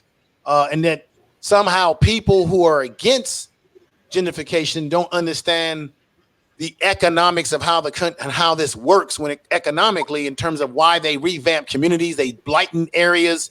They say this area is run down. And so this is my thing about this. Is what I want to say to you, brother. See, I go back to the time when they used to call it urban renewal, which is just another word for Negro removal, as you know, or may not know. And this is where I kind of disagree with you on this area. See, this is the thing. Even though you're right that they do revamp communities, they bring in the Starbucks, they put in new stores, they bring in movie theaters, they fix infrastructure, which actually does benefit business owners. So if you are a black person who has a business in that community and you can stay in that community, you're going to benefit economically. I get all those things. You're going to benefit economically. But this is the problem with it, brother. Usually what happens is that the people who have lived in that community all their life, who are good citizens, working hard, who want to live in that community, oftentimes they cannot afford to stay in that community. So they're forced out economically, and they're a good citizen. They're good for the community. And the community begins to change its culture, where other people move in, which is what you saw in Oakland. I lived in Oakland for about 10 years. When I lived in Oakland, you never heard about white folks telling black folks about barbecuing. Barbecue it goes with Oakland. It's just as Oakland as baseball is to America. Okay. Black folks in Oakland love to barbecue, have a good time around the lake area. That is a common thing that happens, where people are barbecuing and having a good time. But when you have people who move in because the community is changing, and now they're telling the original occupants of that community, hey, we don't like that. We don't like you barbecuing. We don't like this. We don't like your music. We don't like A, B, and C, in the name of quote unquote improvement. Oftentimes, the people who are really good for the community that have been living there are the ones who get the short end of the stick. When I lived in San Francisco for over 30 years, we have the Fillmore area, the Hunters Point area. You can go to San Francisco right now, brother, and black people are almost non-existent in San Francisco. Okay, the black population has dwindled because black people, a lot of black people cannot afford to live there anymore, and the ones who have the good jobs, they can live there. Okay, what I see even in my own neighborhood I grew up in is gentrification. It sort of comes in with a bang, and it does not really care about, or economics does not really care about, the culture of the community that exists there. So I understand you're saying that we have to get with the times. We have to sort of understand the process of how economics and entrepreneurship works in this country, is around this area. But I just don't like the way it displaces people. And that's what I think most black people, when they say they don't like it, are concerned about. Because when they put in all the nice stuff, they're building it not for the people that live there. They're building it to bring in a new clientele of residents. And 9 10 times those residents don't look like you or me or most of the people in the chat room. That's my thought on it. Now you've got the floor. Screen learning, brother. Screen learning. It's going to be a tough pill to swallow, but hey, we're probably not going to be friends after I say this, but facts over feelings. Okay, I get it.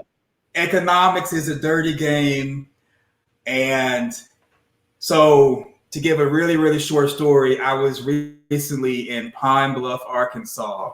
Mm-hmm. The community, or the part of the town I grew up in, is in decline. Nothing but black people back there. You have crack houses, abandoned houses boarded up. You have people, you have dogs running around. The area looked horrific. And that is the area where I did my live stream of the gentrification video that I made.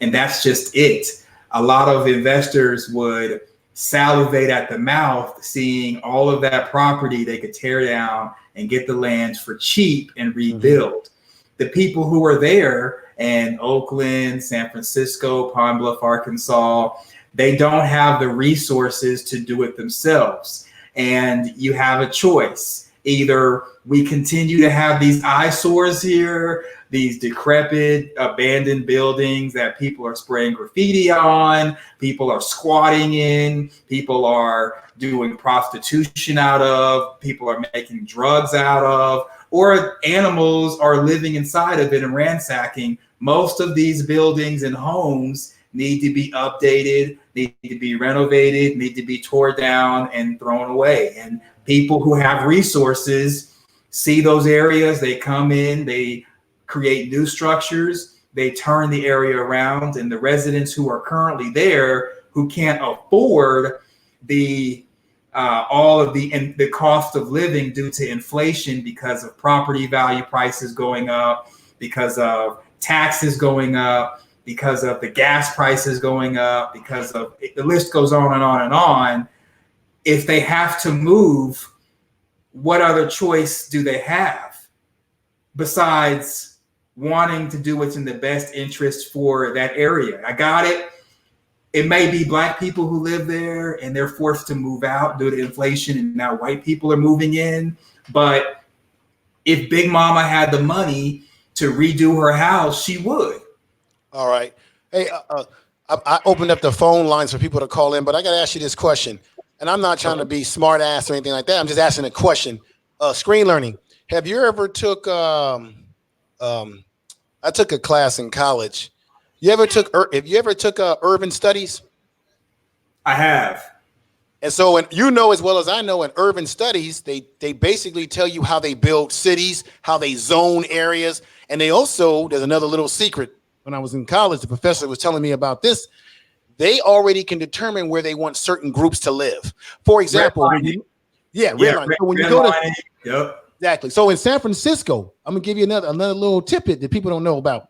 Okay, most Black people in San Francisco live in the Fillmore area, which used to be a Japanese community, and then we live in Bayview, Hunters Point, and Potrero Hill. The reason why Black folks are in Potrero Hill in San Francisco, if they're even there anymore, in Bayview, Hunters Point, is because a lot of Black men were in the military, particularly the Navy. So that's how a lot of Black people got there. Then when you look at Vallejo, California, a lot of Black people were in Vallejo and Filipinos because of, once again, the military.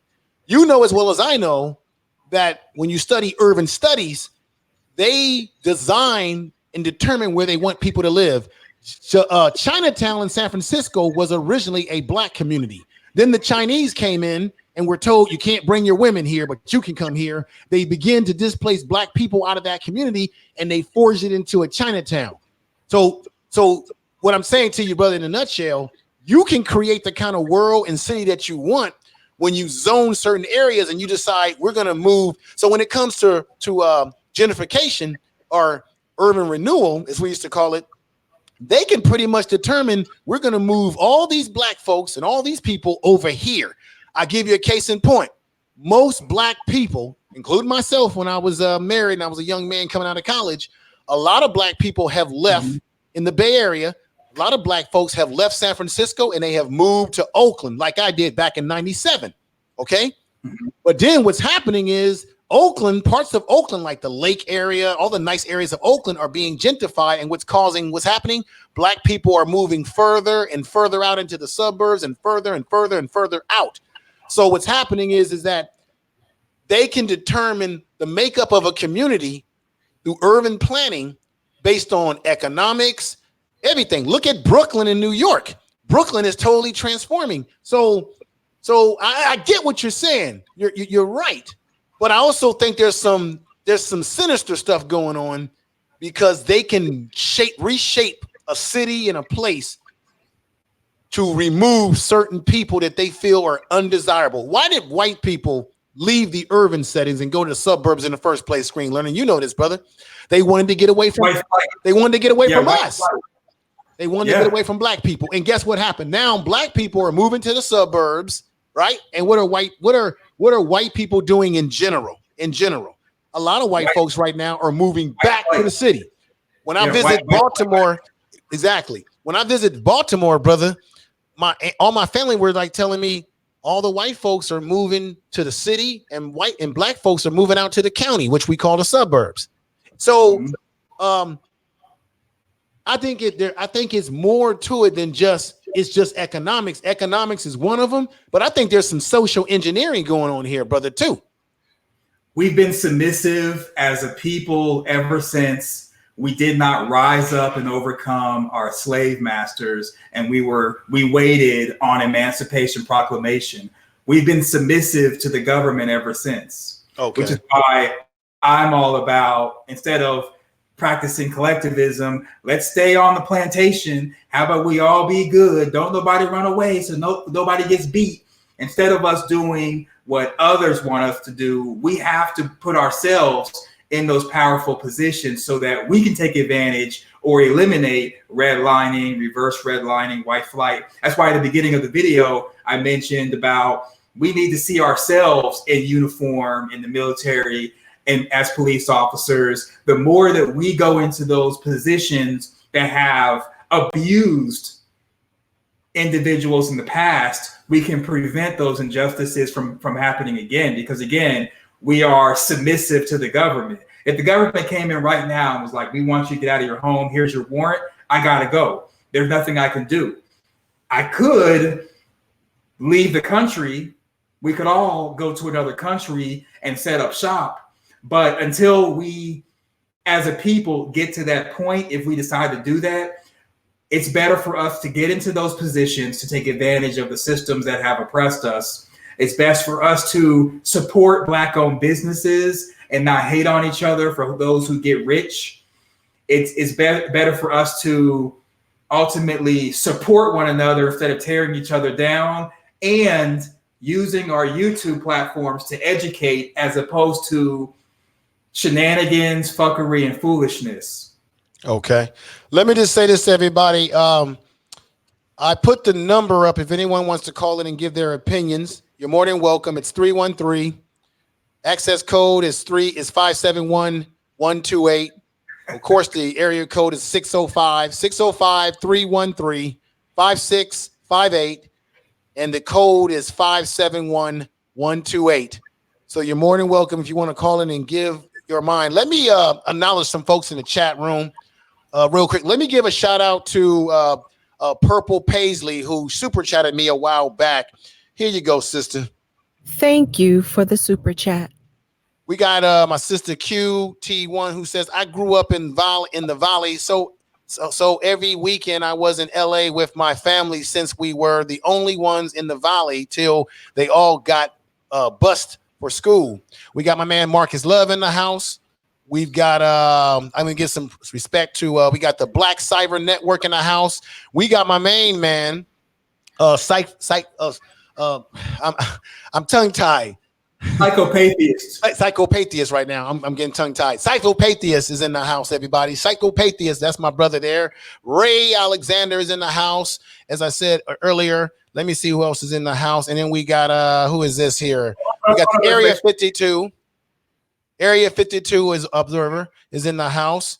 And then let's move it on up here to, we got Black Man is in the house. He's giving us another. What's going on, Black Man? Good to see you here. And we got Millie. This person here says that whites have access to subsidized housing programs that our people aren't made privileged to. Interesting. Now, let me ask this question real quick. Okay. Is it true or is it not true that there are more white people on welfare than actually Black people? Yes.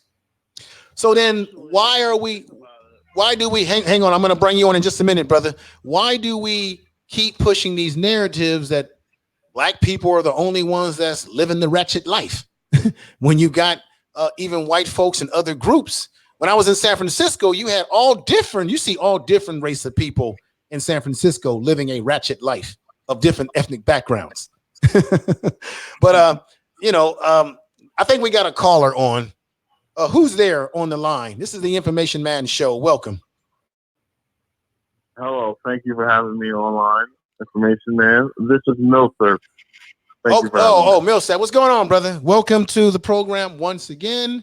We are having a conversation that's definitely charging everybody up, but we all, as Black people, have our own thoughts about things and own experiences too. So what do you want to add to the program tonight, brother? Yeah. Basically, I'm a long time listener of the Black space on YouTube. I've been lucky to see it grow. In some good ways and unfortunately in some bad ways. Now, we know the answer, guys. I'm sick of hearing us complain about the problem. It's really getting annoying. You know the answers, right? And we're going to have to stand firm on our beliefs. And the story, we know that single motherhood, okay? Single motherhood is the cause of many problems. But obviously, everything doesn't just start with single motherhood, no. But single motherhood is the cause of many problems, many ills that we have in the community.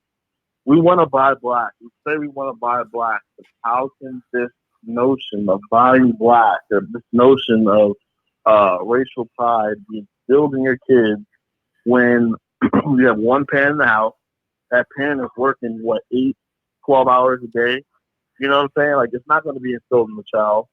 We already know, if we look at the statistics of teen pregnancy, incarceration rates, substance abuse. I mean, we can go down the line of all the worst shit that you're not going to be involved in. Excuse my language. These people were raised in single parent households, particularly single mother households. Now, if we want to change, we're going to have to, some feelings are going to have to be hurt. I'm sorry. I'm not here to be your friend or coddle you. Either you're going to get with the program or we're going to punish you. And I don't care if you're my mom or my grandma or my uncle or brother. If you're off code, you're going to get punished. And that's how you win. That's how you gain political power. Okay, Millsap, let me go over to Screen Learning and get his opinion about what you just said, because it sounds to me like you're talking about individualism, because the brother's been saying that as much as we talk about collectivism, ultimately people go back to their collective decisions that they make. So Screen Learning, were you able to hear what Brother Millsap said? Oh yeah, and I agree with him. So single motherhood, people being on drugs, crime, and all that. He's absolutely right that it's up to them to change their situation and figure things out. We have to allow people to fail. We can't carry anyone to their destiny, carry anyone to their finish line. So if they're like, well, I have these 3 kids that I have, even though I want another child, I'm having a hard time paying my rent. We have to allow them to figure out how to pay their rent on their own, or even be homeless, so they can learn how their situation has hurt them. And ultimately we all make choices, and in the end that choices make us. So yeah, I completely agree. You know, individually they made their bed, they have to lie in it.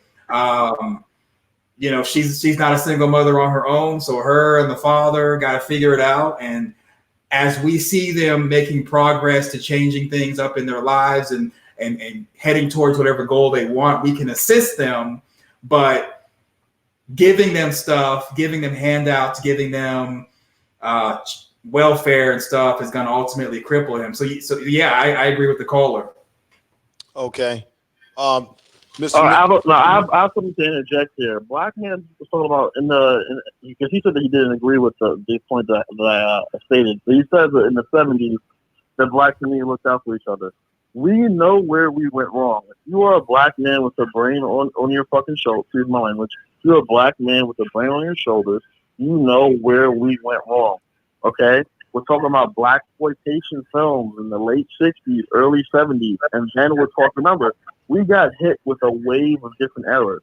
First, we got hit with the heroin epidemic, right? That was the mid to early 50s. We got hit with the heroin epidemic, and then it was the blaxploitation. That was one of the first times in any type of media where the N-word was used. It got popular with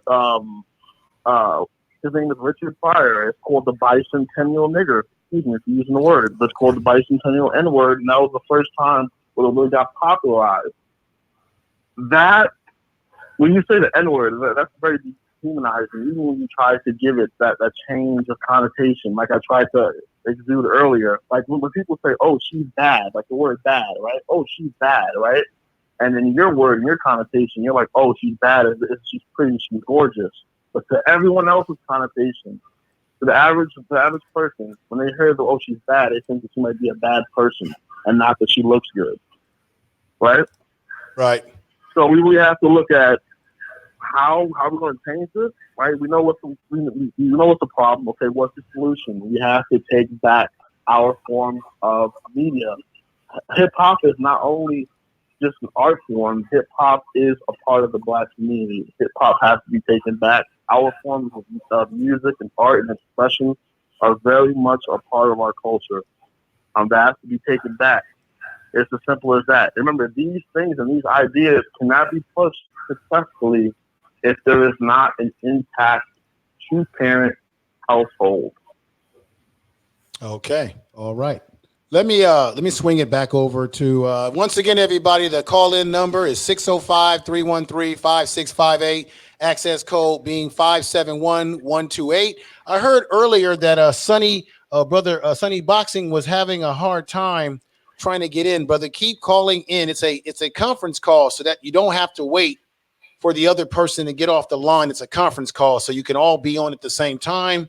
We definitely will have a civil conversation, even if we disagree with the things that I say or Brother Screen Learning is saying, or any of us. We can be disagreeable and bring up our points very calmly. And I think that's been most of the conversation tonight's been a very calm. I got a little ticked a little bit because I had to speak up for black men when it comes to.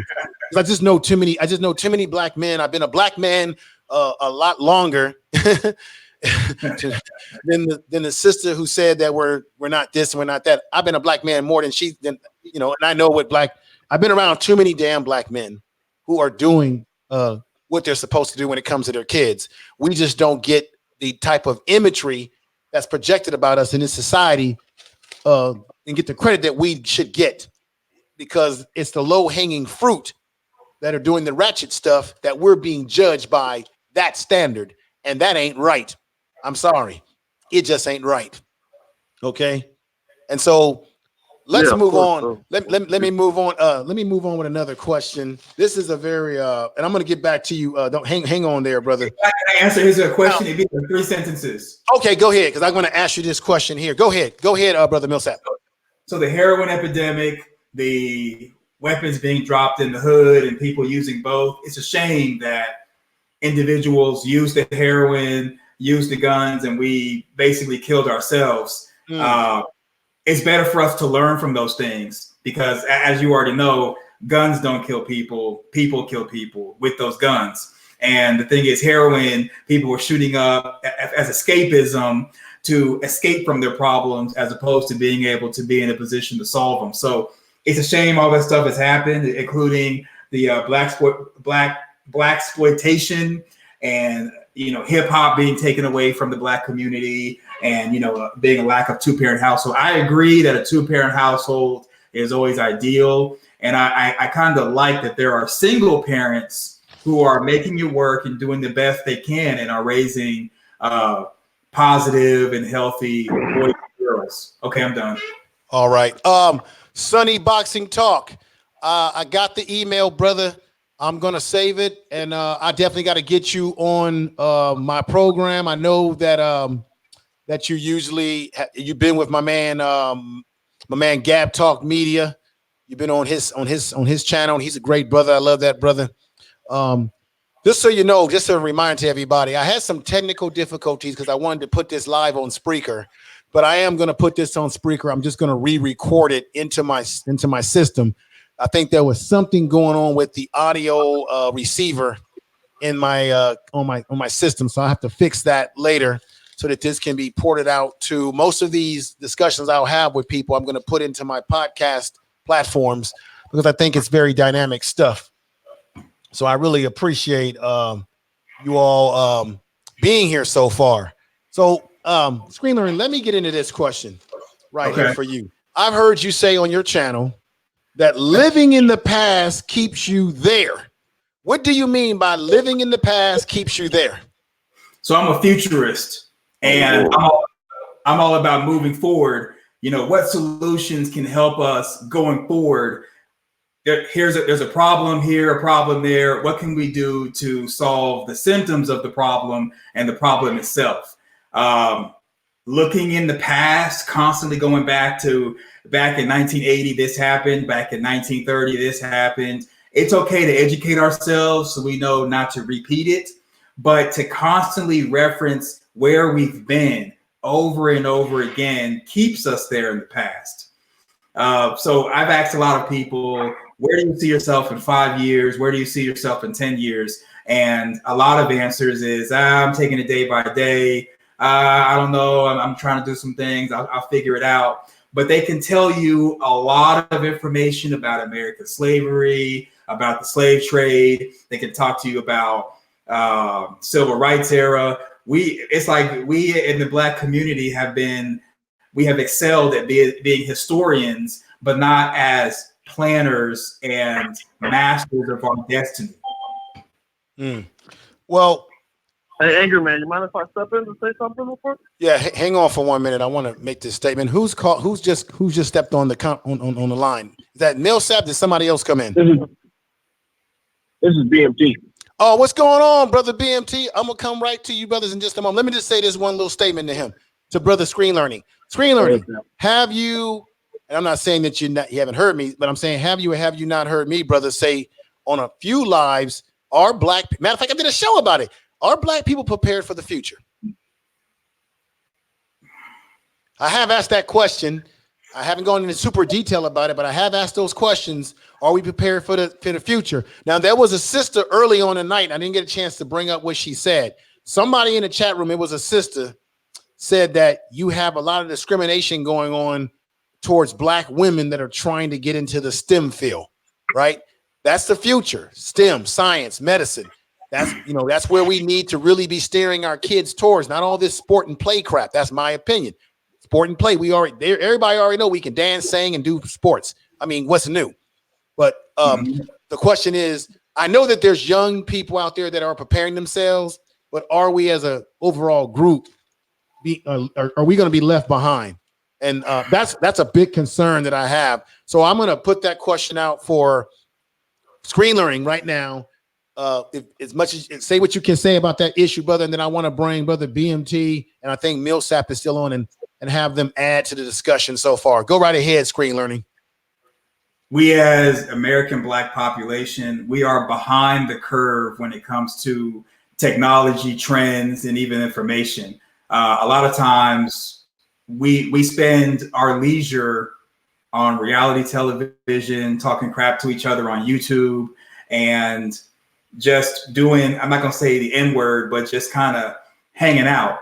So I would say that we as a collective are not ready for the future, but I believe that the end is not nigh for us. Okay. So it's not an end for us. Okay, brother BMT or brother BMT is on right now. How you doing, brother? I'm glad to have you here. Man, it's good to be here, brother. And shout out to Screen Learning. First time hearing from you, but you sound really good, man. I appreciate always put on good people. I got all 4 of my kids. They all just got enrolled in STEM, from my babies on up to the oldest one. And I understand the importance of STEM, science, technology, engineering, and math. I understand that. These are things, rather than we being so quick to put a football or teach our kids how to dance and entertain like justice, we need to start teaching them how to actually re-innovate themselves as well as those around them. Right. You got to understand, I understood when he said, listen, it's time for people, a hard head make a soft behind. And right now, we got to understand that right now, this country has not long been for us. And we got to start being ready to put in the work. And for those who are already putting the work, we don't have time to waste. I'm being on YouTube. I feel like a lot of our time has been wasted in arguing and squabbles and proving who's bigger than that, when we could be using this platform for pushing out information on how to get the permits, or how to get business, or how to actually do things. You know what I'm saying? Like I'm watching, you can learn anything online nowadays. You can teach people, I was teaching people how to get their EIN or get their LLC, or how to properly get work permit. Like, those are things you have to ask or be in the right classroom to get the right answers. Mm-hmm. Versus if somebody knows it and they say, hey, whoever wants to know this, it's out here.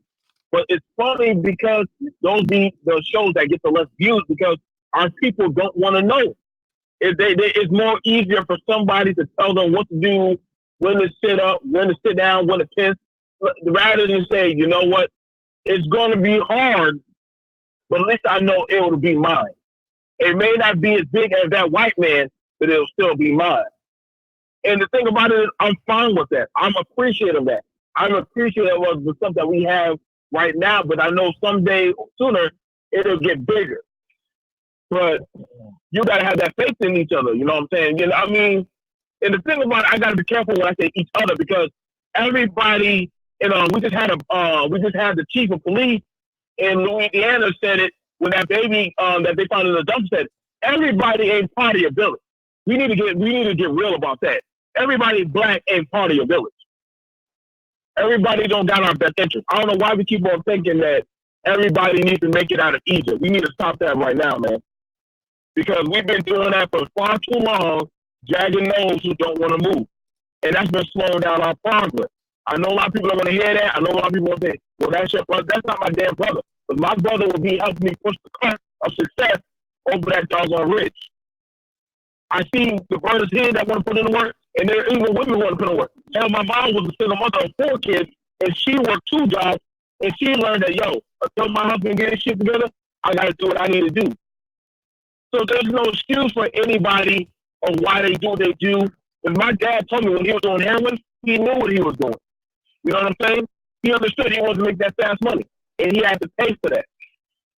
And I told him as a man, when I became a man, you made your choices. I won't make those same choices like you. That's the thing about it. Stop making excuses for those who don't want to be accountable. Every man here wakes up at 9 to 5, does their job, takes care of their family, and is accountable for their own watch. Tell the truth. We can't keep on pulling shit for everybody and those that don't want to put in the work. That's all I got to say, but I didn't mean to say too much on that. Tell the truth. Okay. Wow. BMT came in, hit down some jewels for us. Look, I gotta ask this question. BMT. Hey, can I say something? Or yes, but who's on the line? Is this Millsap or is this a different? Okay, hang on. Millsap. I'm sorry, brother. Millsap. Hang on. Let me just say this one piece. It sounds to me, BMT, like you're agreeing with Brother Screen Learning as it relates to this whole issue around collectivism versus the individual. Right. Okay. I just want to get that clear. Okay, Millsap, you're on, brother. I'm sorry if I messed up your name. I'm bad with names, but go on, brother. I haven't forgotten about you. Go ahead. Thank you. No, cool. Well, the way I like to think about everything, and especially Black people, is you have to run it like a business, right? You have to run your life like a business. You have to run your race like a business, okay? And it's very clear that what we've been doing has not been working. So, in the sake of not meeting the criteria for the definition of insanity, we should try something different. All right. Now, if you don't know, I'm going to tell you. Black women, I love Black women. They're my inspiration. They're part of the reason why I still go on and do what I do. But Black women are not leading the Black race anywhere unless it is to further destruction. Okay? To go into history, yes, there have been some great women leaders. I'm not going to go into the whole tangent of Egypt and all that BS. But if we want Black society, now I want you to ask me. Whoever's on the line, you got to mute that. You got too much of that back sound. Thank you. Yeah, thank you. Go ahead.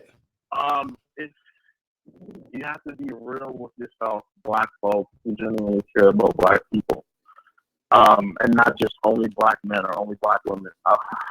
If you want Black society to succeed, you need to uplift the men, not the women, the men. And this is why white power goes out of their way to uplift Black women. Now, somebody in the chat said, oh, should we be arguing all day about the words that we use? Words have a very, very strong connotation. Words have meaning. The very etymology behind words have a meaning. So when you listen to music and you calling the mother of your child the B word, then what would you think of your offspring? You understand what I'm saying? It's how you, it's words or energy. But besides that, we're talking about the future of STEM, right? The future of the technology field and Black people in America. Are Black people ready for the future? The question is, no. No, some of us, no, we're not ready. As a collective, we're not ready. There are good segments of us that are ready, yes. And I feel like that's all we need is a good segment of us who are ready. We don't need a collective. I hear A you. whole collective has never changed anything. Every mass movement didn't start from a whole collective. It started from a minority of people. And I want to reiterate this again. You can get into your feminist feelings, or my mom was a single mom. She did great anecdotes. But if we're going to get into the real world, about real world thinking, it is the men who stay in the community. It is the men who have historically put their lives on the line to protect the community. It was the deacons of defense, not the deaconesses of defense. The media wants to push this idea of feminism, of the idea of Harriet Tubman, this idea of Rosa Parks, this idea of Black women were the main people in Black society fighting up and standing up, when that was the furthest from the truth. Okay? I'm going to reiterate this one more time before I hand the floor back to Information Man, the host of the show, that if you want Black society to prosper as a whole, you will uplift the men and the boys, not the women. And that's just the fact. Right now, Black women are the most, think about it, women are the most educated group in America. Yet you guys are still poor. You're still poor as all hell on the first. You're still poor as all hell. You owe most of student loans. You don't own anything. That degree has not transferred into wealth. It's all one big. It's saying that Black women are the most educated group in America. It's a backhanded compliment. And as you know, white supremacy loves backhanded compliments. But I'm giving the floor over to you, Information Man. Thank you for letting me speak. All right. Let me say right now. Go ahead. I hear a lot of this talk, and I wanted to say this. Black men, there's some back there's some back feedback here. Black men need to focus on the elements and essence that makes us a man. Becoming a man is not about how many women you have or how many women you can pursue and chase after. We have to build on ourselves spiritually, mentally, and physically. I believe that if you are interested in women, you should go after the women that you covet, that fit what you're looking for, that live up to the standards that you have. I think Black men need to really boost their standards. I too often see, when I go out in the streets, women who are impregnated by Black men. I can clearly see, the kids and what have you. And I say to myself, how did that woman get pregnant? How did that man get with her? I see too often brothers are lowering their standards when we need to lift our standards up very high. Just my opinion. You hear this philosophy throughout Black YouTube where brothers talk about this. What I want to say is that the women out here that are doing ratchet stuff, I don't focus on those women. I focus on the women that I want. And I certainly don't try to make those women as the bare standard of all women. I look at the women that I want and I stay away from the women who don't fit what I want. So that for me, I don't spend a lot of time on YouTube talking about women this and women that, because I don't tend to get myself involved with those type of women that I do not want. I keep going forward.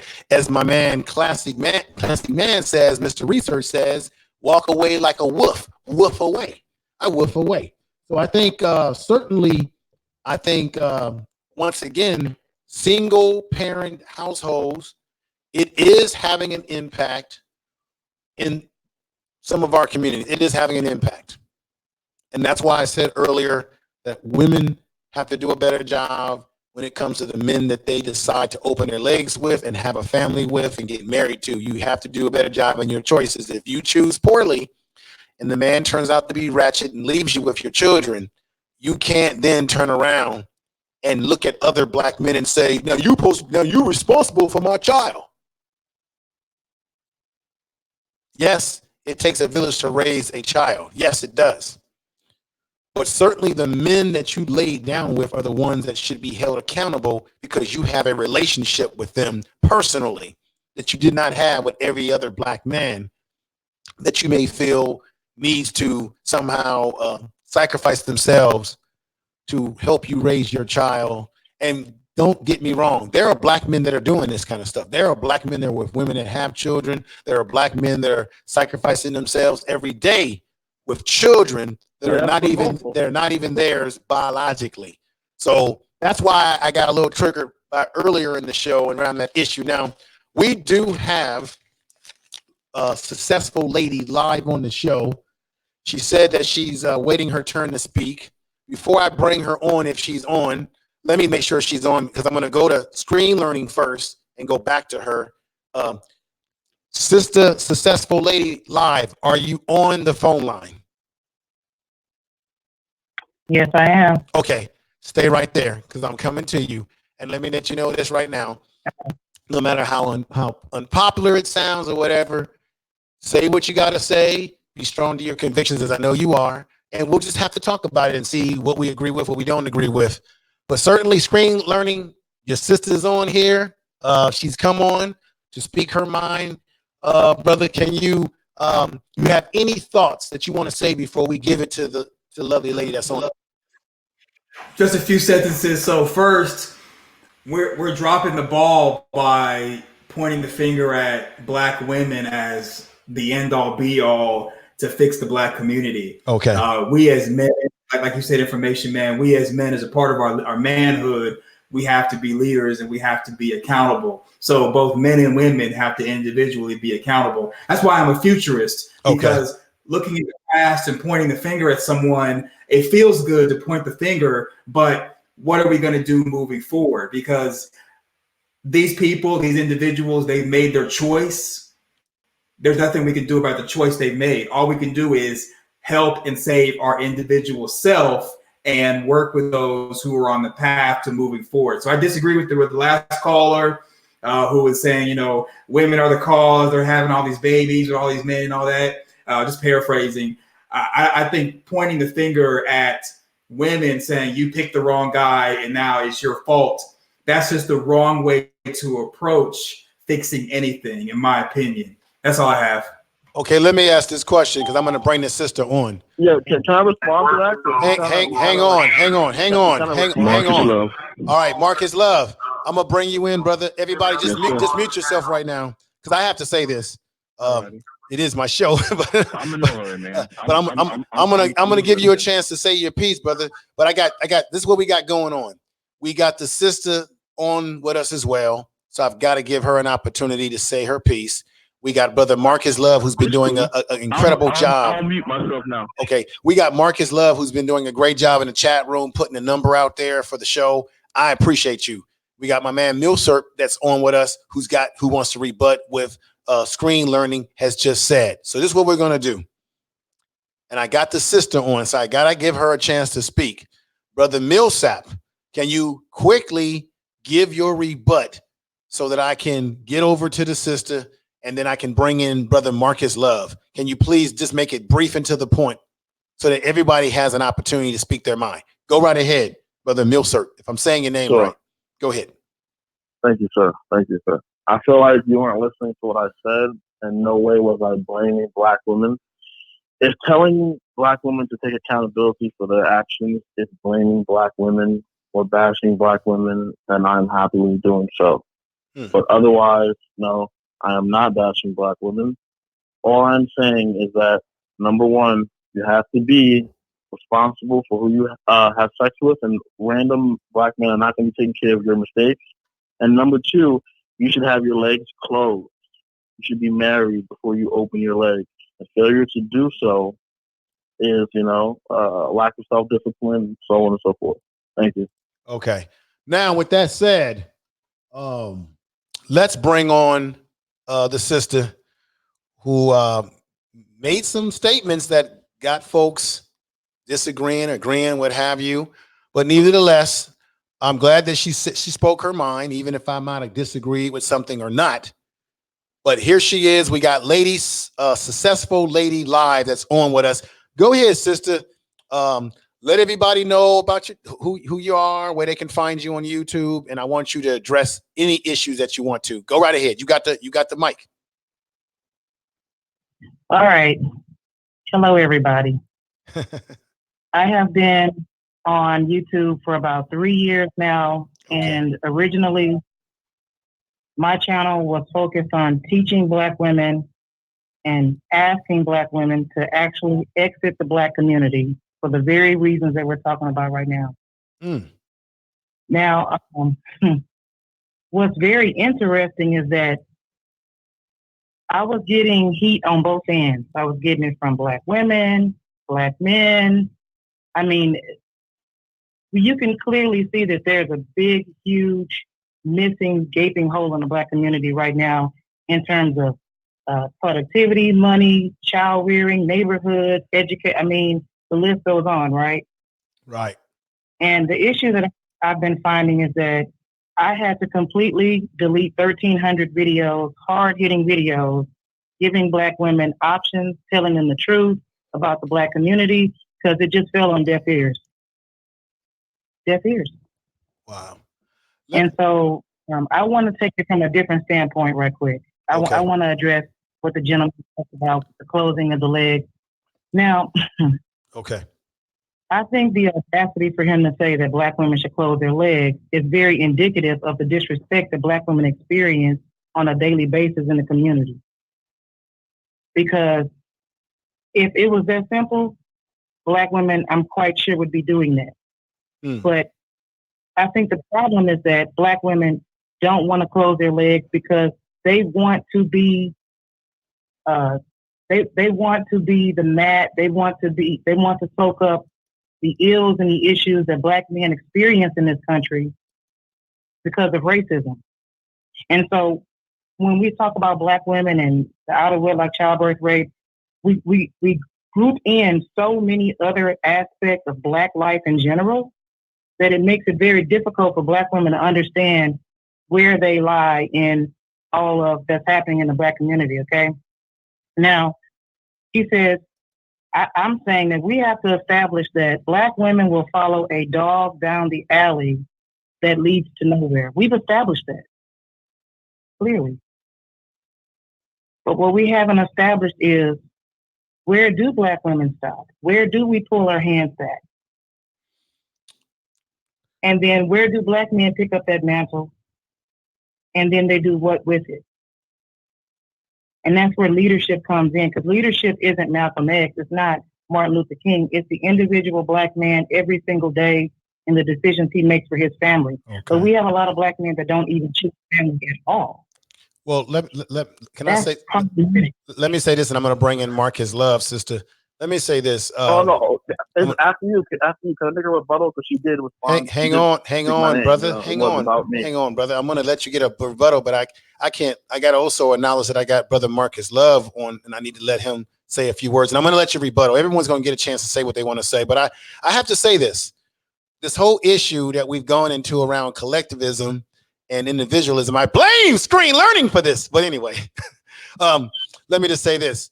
The first step is family, right? So we all talk about how the Black family is important. Well, isn't the Black family a example of collectivism? You have a man, a husband, a wife, a woman, Black man, Black woman, and you have children, and that is your family. That is your collective family, your whole, because you are, as a man, responsible for that woman, that child, that household. You have to do what's best for that household.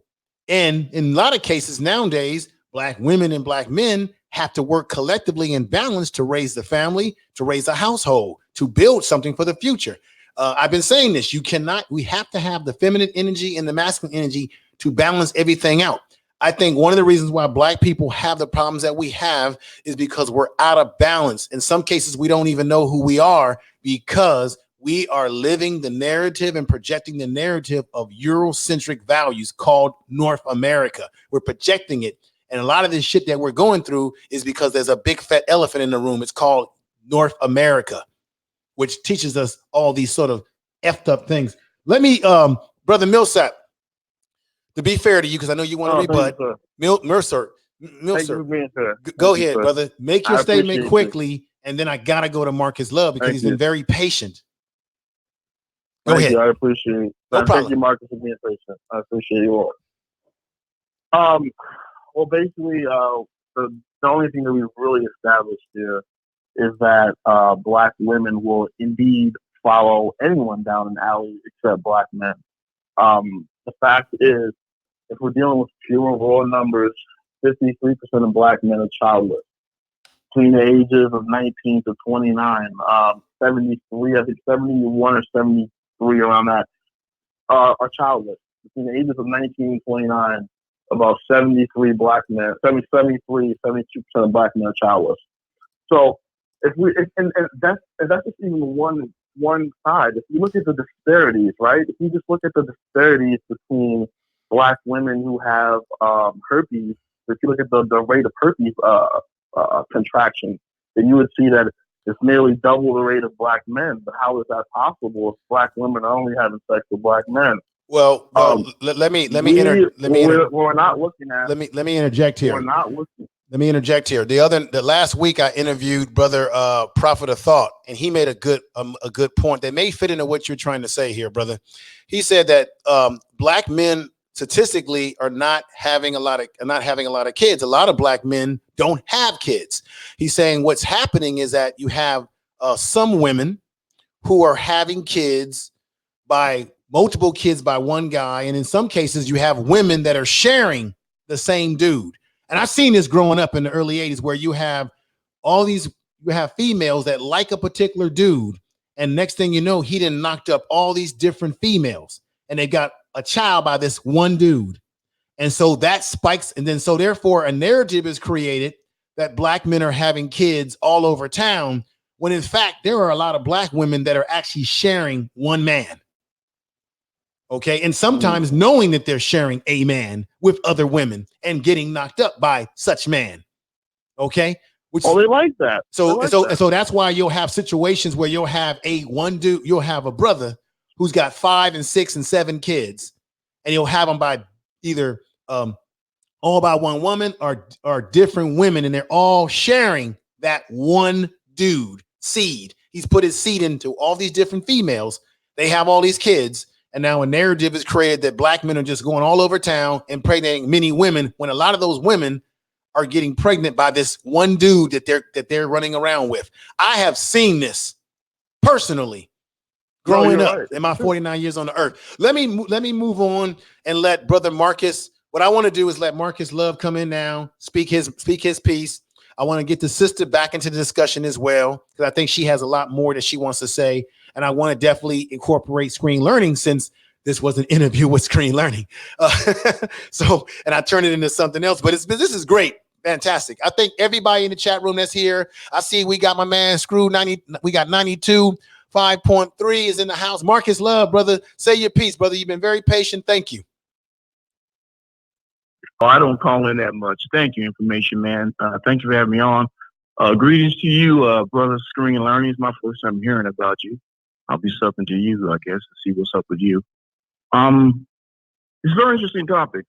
I'm 56 years old, so I'm what they call one of the Black baby boomers. Ooh, man, we got some wisdom on here. Past 3 or 4 years, we've been getting a bad rap from the millennials. My daughter's a millennial, and now Gen Xers and not Gen Xers, but generations. I guess what, Y and Z. Yeah, Y and Z. But just to say that I and Information Man, you can confirm what I'm saying. I remember a time before the social media, before the internet, women were doing the same thing back in the 70s and 80s that they're doing now. It's just that there wasn't a social platform to have it displayed worldwide.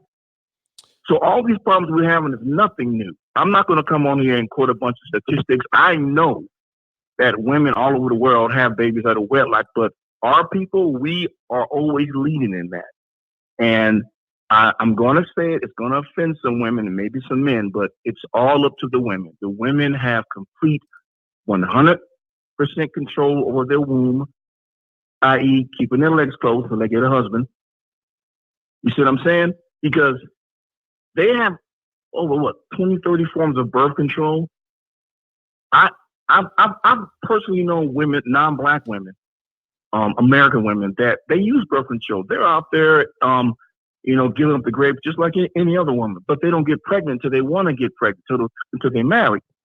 They're responsible. I mean, they're being just as slutty as they want to be, but they're not having these babies until they get married. That's my point. So it's a conscious decision that these women have these children out of wedlock. They raise these boys into grown boys. And a lot of times, sometimes the father wants to be in their lives, and the mother drives them away. So it's the same thing if you have a daughter. I don't have any sons, but I have two nephews. I have a grown daughter. Right. And I have a daughter too, so I can relate to that. The same thing bad about my ex-wife, because my ex-wife's not here to defend herself, but let's just to say that we divorced. And it was a power stuff. And for years, I thought it was just that our situation was unique. But the older I get, through social media and all these different brothers' platforms, I'm seeing that our situation wasn't unique. It's a lot of black couples going through what I went through. Right. You included information, man. Yeah, I went through. Women fight for control. They fight for control. They want to wear the pants and the apron in the house. Yeah. And it's sickening to me. And instead of me just complaining about it, I just don't fight them anymore. You see, black woman, she gonna be from South America or from Africa. What I want to do, is I want to bring it back over to screen learning, and then I want to let the sister come back in and make any comments because she. Okay, sorry, I got a little long-winded. Sorry. No, no, Marcus Love. Look at the chat. Wait a minute, gentlemen, come on. Marcus Love, thank you, brother. You're doing fine. Everybody's doing fine here. The chat, this is what I want to do. I want all of you to speak your mind, but to be fair to the program tonight, because screen learning was the person I was interviewing. Hey, anytime any of you all want to be interviewed about any subject matter, hey, I welcome anybody to come on here as well, and we can do that. But I got to be fair to him. I want to swing it back to him and see if he wants to rebut or say anything that you brothers have said. I want to swing it back to the sister and see if she wants to either rebut anything that you brothers have said. And I'm gonna be honest with you, and I'm biased here. I do agree with a lot of what Brother Marcus Love is saying, because I'm a Gen Xer, and this has been going on for a long time. And when I was coming up, I saw a lot of young ladies sharing, as I said earlier before. And Brother Prophet of Thought, he's an older brother too, and he confirmed this. A lot of sisters, or there's women out here. Let me just say this: there are some women out here. There are women out here who are sharing a man knowingly, having kids, and this guy is having kids with different women that are sharing that man. And sometimes they know that they're sharing him, but they're so caught up in how he looks, his hair, his masculinity, whatever he's got. He could be married, and he could be a married man, and they'll share. So, and it's just a fact. I mean, I anybody can get up here and try to dispute what I'm saying. I'm not going by no statistics. I'm going by what I've seen in my lifetime, what I've heard other brothers talk about. It happens. It happens. Let me go over to screen learning. I'll be back with you, brother. Don't worry. And Marcus Love, whoever else wants to get in. Screen learning. You've heard a lot of things that brothers are saying. You're hearing a lot that everybody is saying. Do you want to get in and rebut anything or add to anything as we get ready to transition over to the sister to let her come back in? Because I know she probably has a lot that she wants to say. Go ahead, screen learning.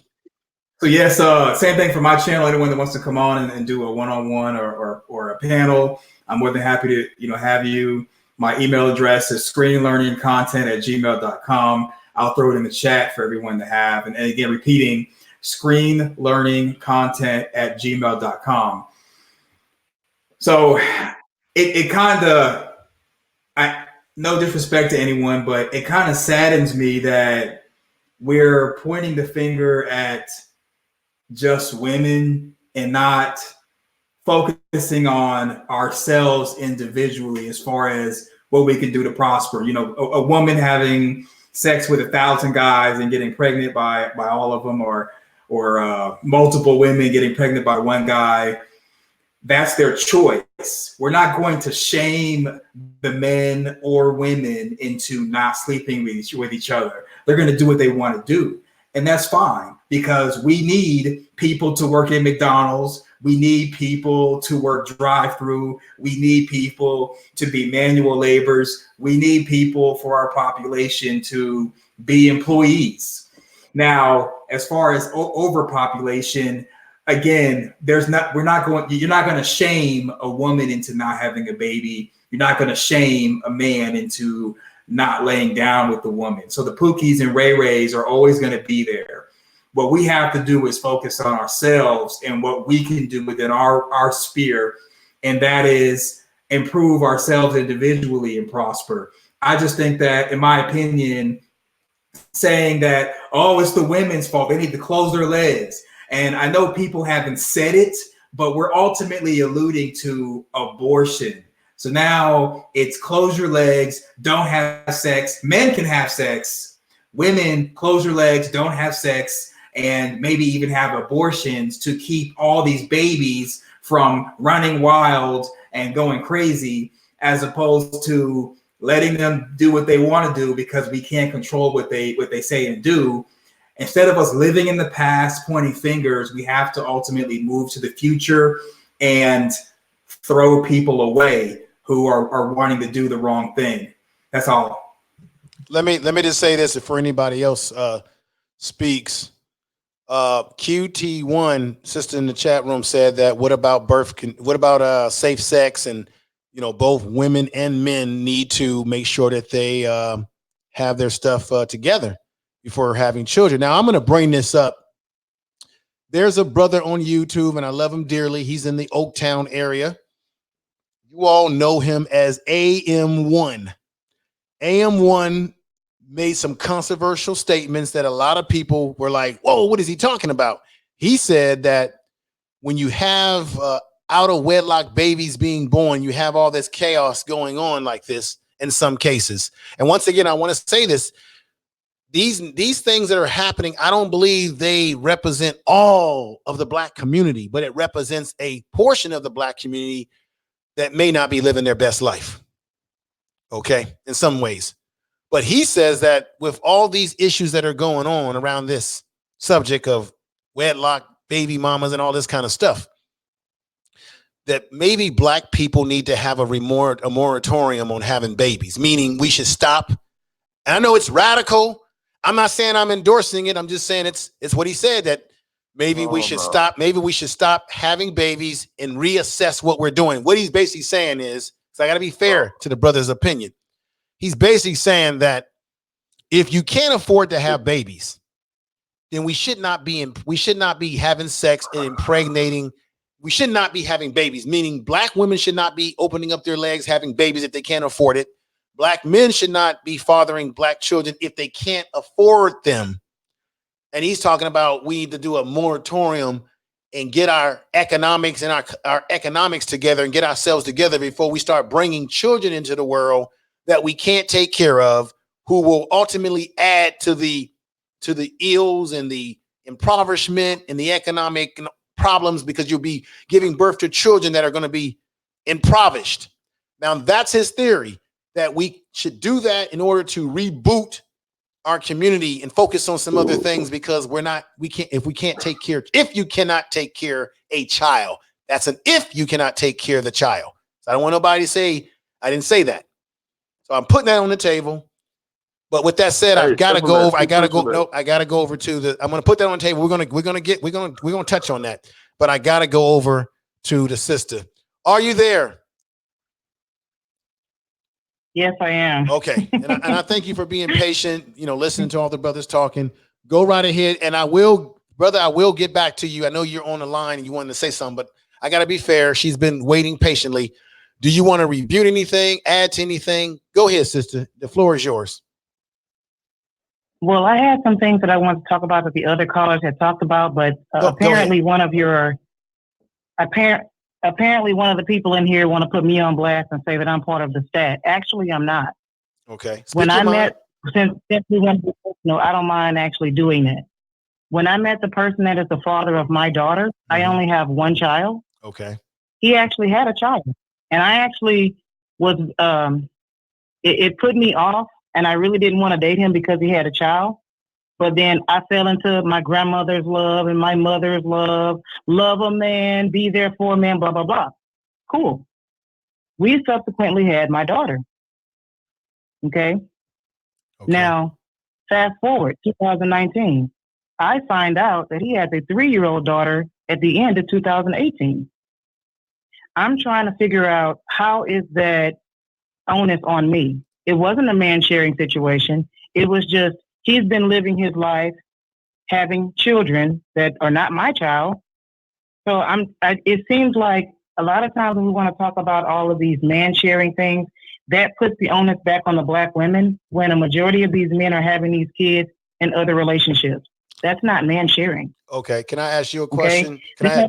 I just want to ask this question of you, and I'm not going to, I want you to continue speaking your mind and speaking your thoughts and your truth.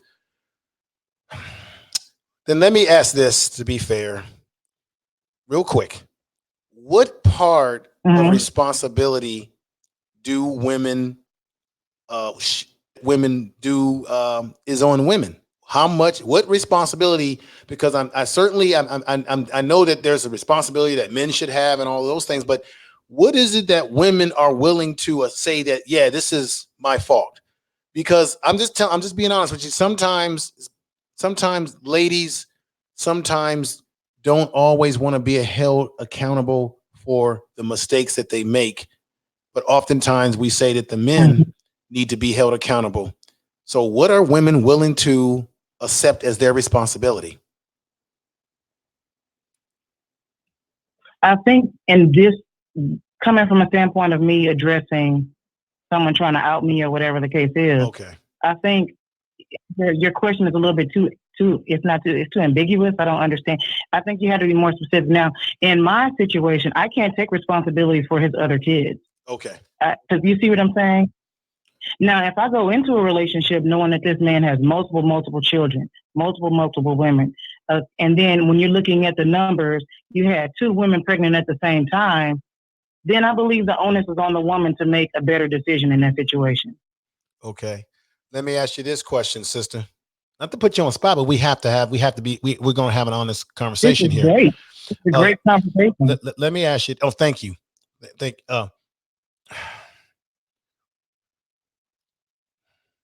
Certainly, in your experience, I mean, you're a woman, I'm a man, so I can't speak for the life that you've lived, the walks that you've walked. But in your experience, how many women do you know, either personally from your experience, are sharing men?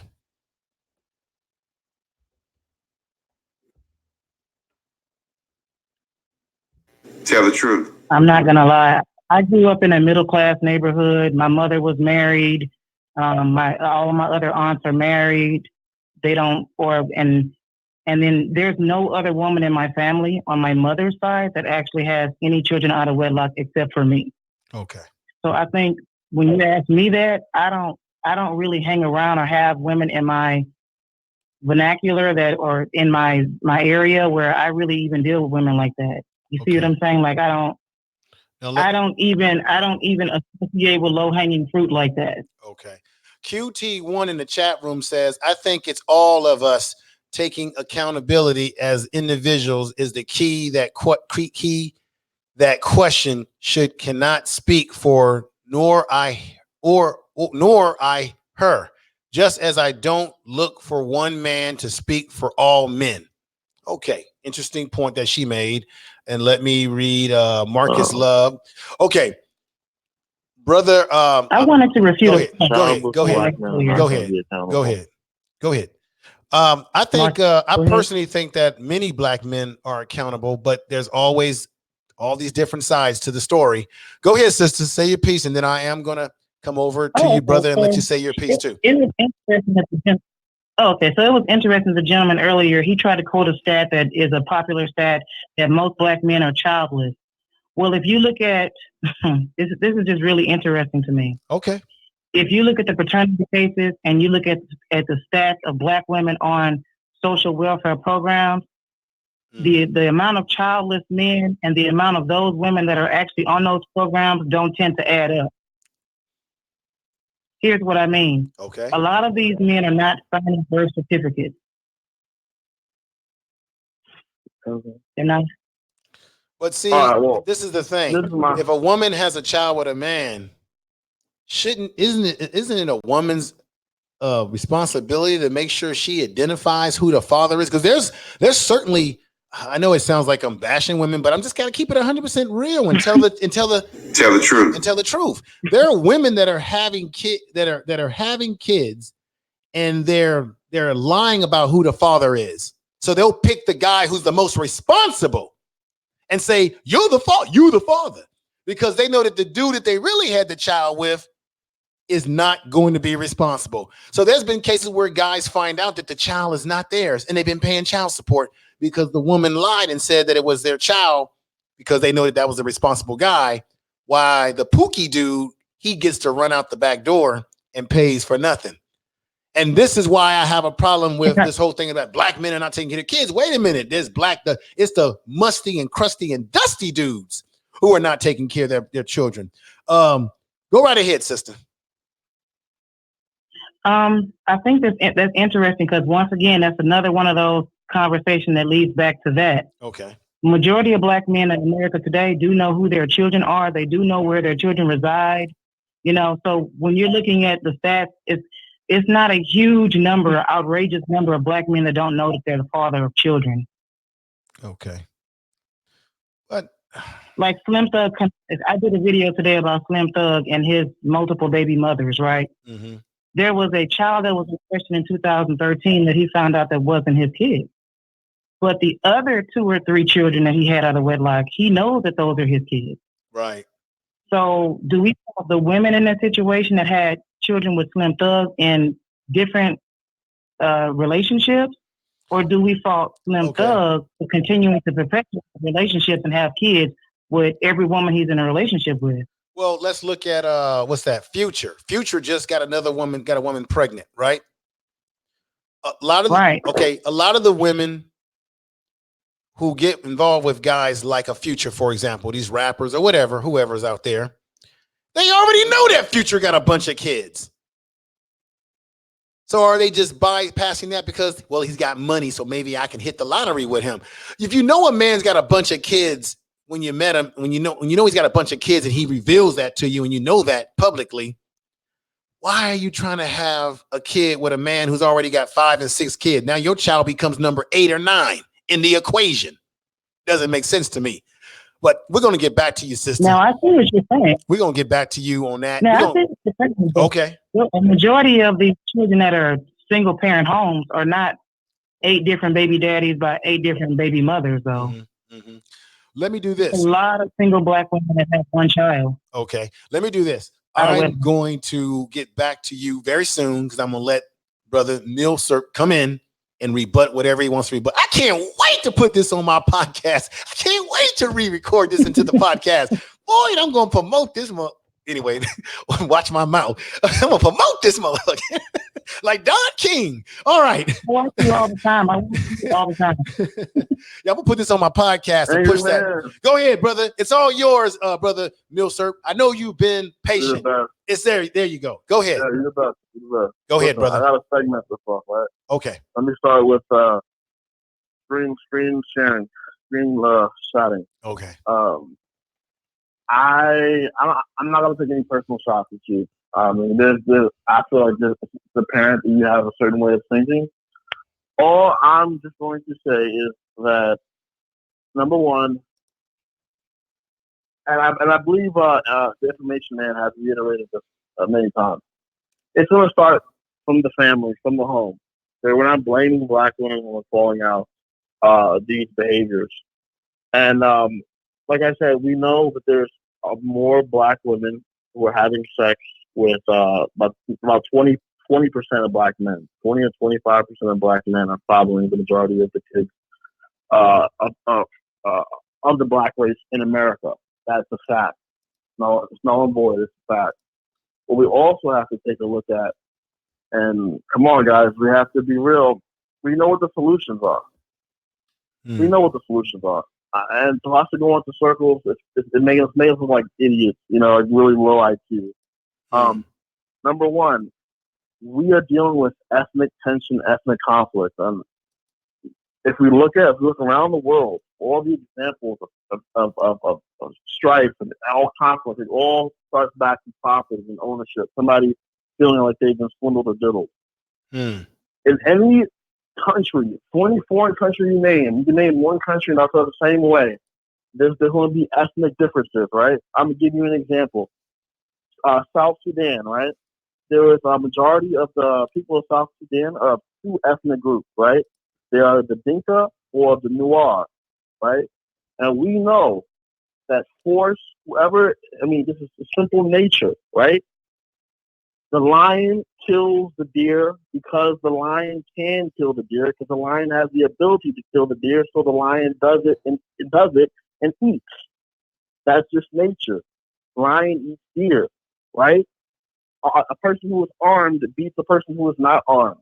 So when ethnic conflict and ethnic tensions break out, it is the people who are in the army, the people who are in the police, who gather their arms that they got for the government jobs, and they take them back to where their family is, and then they start, plotting the political. It's all politics. And the thing about it, I said it before, why I said, and I emphasize this, and I wasn't being sexist, and I wasn't being misogynist. You see, and I know you cannot say I'm not the only one who sees this, and there's black women are open and blatant about it. It's, I'm pro-black woman. It's black women got to stick together. Black women that, black women this, black women that. That's all great, fine, and dandy, but that's not going to uplift anybody but black women. And that's cool at the end of the day. But if black men were to take on the same mentality, black men magic, that would empower the whole race. That would empower the whole group of people. Black women, not just black women, but women in general, women do not rock the boat. This is why white power, aka white men, gave black women a job at their firms, at their government jobs. They know that on par, they know that number one, they know that black women are very self-conscious about their hair. They're very self-conscious about their skin. They know all these things about black women are very self-conscious about themselves because of the images that they promote. They control the talking point. They control the images. Whole society has been designed from top to bottom. We can go on. I'll stop. But this is a colonial society. From top to bottom. Okay. Let me read this by Screw92530.com. In one word, money is the answer. People accept that situation because they have something to gain, mostly money or some kind of support from the opposite gender. Sad, but that's the reality.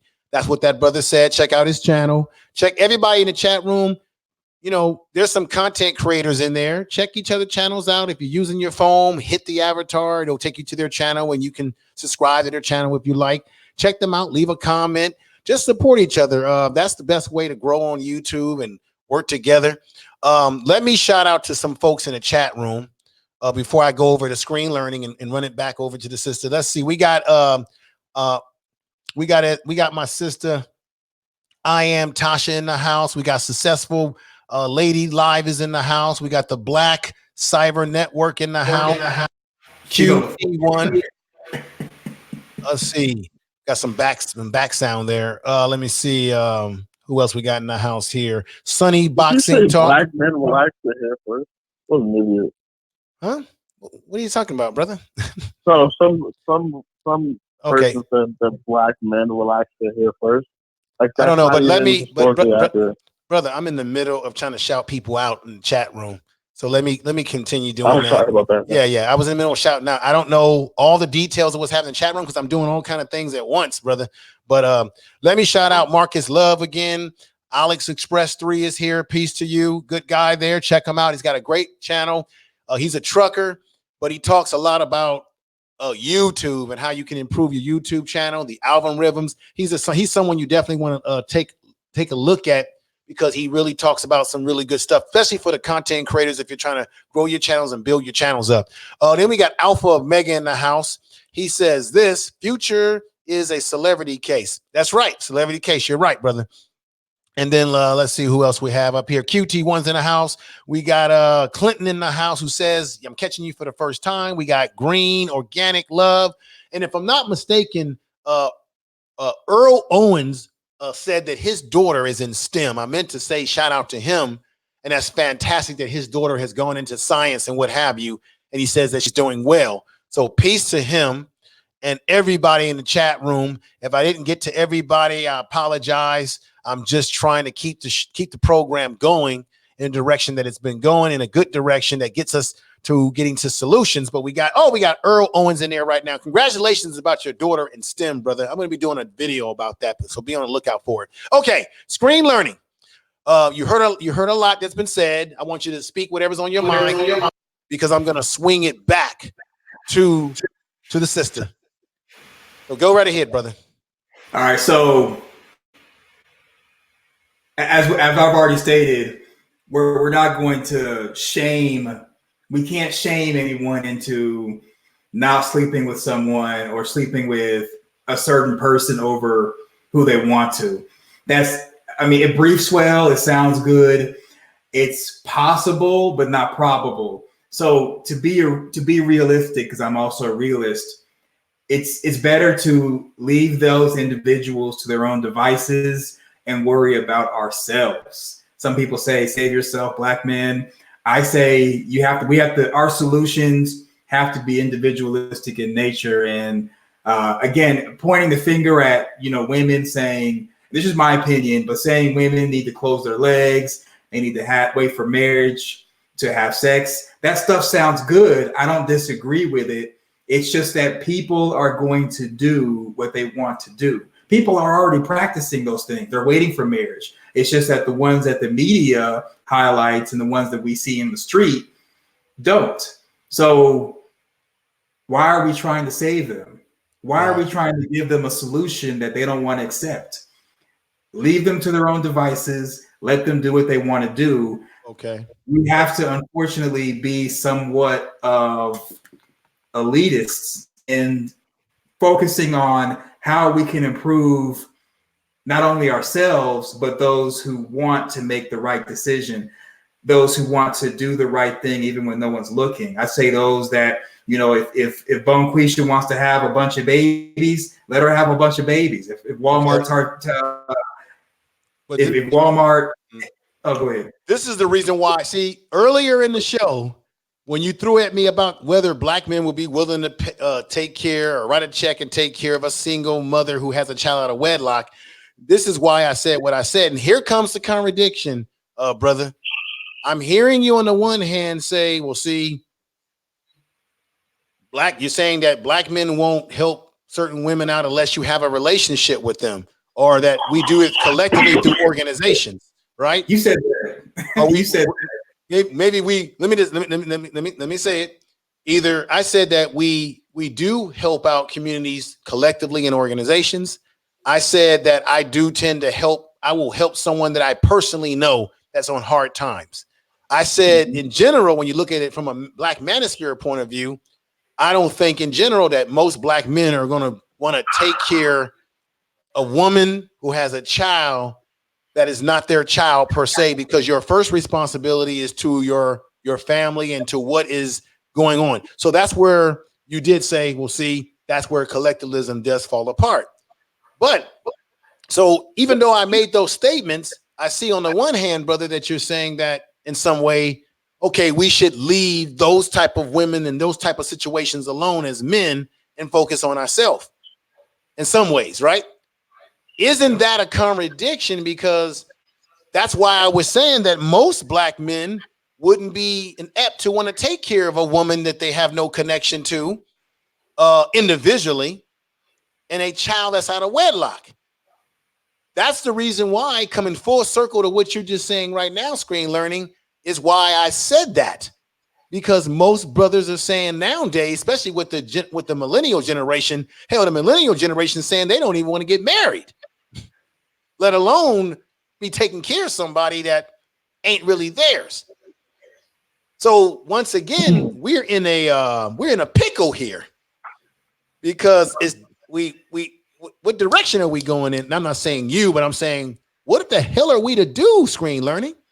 I mean, we're not disagreeing. No. Angry man, if I can get a 10-second rebuttal. Yeah, well, wait a minute. It's I'm gonna come back to you in just a minute. Screen learning. I'm not saying I disagree with you. I'm saying in general, it seems like we're in a pickle as a society, as a Black society, because some of us, talking about that collectivism, some of us as individuals feel one way, and then some of us feel another way. So we're kind of in a pickle because I'm saying to you is that I don't really want to see children suffer because children didn't ask to come in the world however they came in the world, right? I don't want to see them suffer. We don't want to see our people suffer, right? But then there's got to be some standard as to what we're prepared to do. Is it our responsibility to lift up people who made poor decisions? I'm just saying that in general. I'm not saying I disagree with you. I'm not saying that we're arguing. No, I'm just saying for the sake of for this conversation. What are we to do, man? We're really we're in a pickle. Do you really want to know what the answer to that is? Yes, because, brother, we got to keep it real. Tell the truth. Tell the truth. You already said the answer. You just didn't say it directly in that. Yeah, that's right. Those who are, let's say, having babies and shouldn't have babies, we'll have to eliminate the babies and the person. We'll have to throw out the. And that's it. This is the collective answer. Okay, hang on, brother. Well, I mean, that's the reason why I'm all about individualism, because the collectivist answer is inhumane, and that's born that shouldn't be born. We'd have to get rid of the baby. The mother that's having these babies and she shouldn't have the baby by someone's standard, we'd have to get rid of the mother. We have to basically be barbarians and put people down who aren't wanting to adhere to some collectivist ideal of only having so many babies because you have so much income in your household. That's kind of like what China does, and North Korea and a lot of countries in the Middle East do that. They're barbaric. I don't think that, me personally, I draw the line of barbarism, and that's why I say they have to be left to their own devices. We have to move away from them, let them be, if they want to be fruitful and multiply and can't take care of the children, they have to just stay in their own little area, and we have to leave them alone, because are we going to kill the mother? Are we going to kill the babies? Okay. Let me just say this. I'm sorry. Hang on, brother. Hang on. I'm talking right now, brother. Come on now. You just can't come in like that, brother. We're running a program, and I'm trying to give everybody a chance to speak. So now I'm speaking. So what I'm going to do, brother, screen learning, because you make very good points. I'm going to bring brother Millsap back on. I was coming to you, brother Millsap, but I got to run the show, brother. I'm bringing you back on to speak your mind, and then I'll swing it over to the sister back on to give her thoughts. I'm going to say this, brother. It is a hard pill to swallow, because what you're talking about does lead itself to elitism, being elitist, and sort of turning your back on those that don't fit the standard. But I often hear on YouTube, Black people always saying that we got to be on code. We need to have some standards. And what I notice what I've noticed is that you have some Black people that will put down organizations like the Links, the Jack and Jill, Black fraternities and sororities, and organizations that they deem are elitist. On the one hand, we want to say we're tired of the ratchet women and the children and all this, and we're tired of the Pookies and Ray Rays that are putting down the Lane brothers who are educated, right?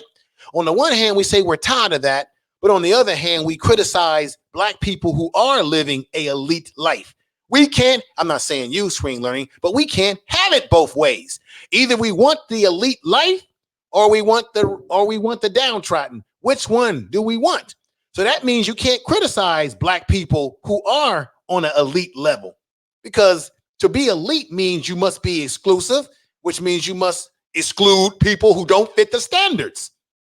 Simple as that. I don't think a lot of us are really, really ready to deal with that, because because we'll criticize those very groups that I just named and call them elitists. We'll call them bootlicking Negroes. We'll call them the boule and all of that. But yet, a lot of y'all who don't like the boule, you got people in your home, in your house, pictures are hanging up of people that are part of the boule that you like. Let's see, my man Huey Newton. He's a Phi Beta Sigma.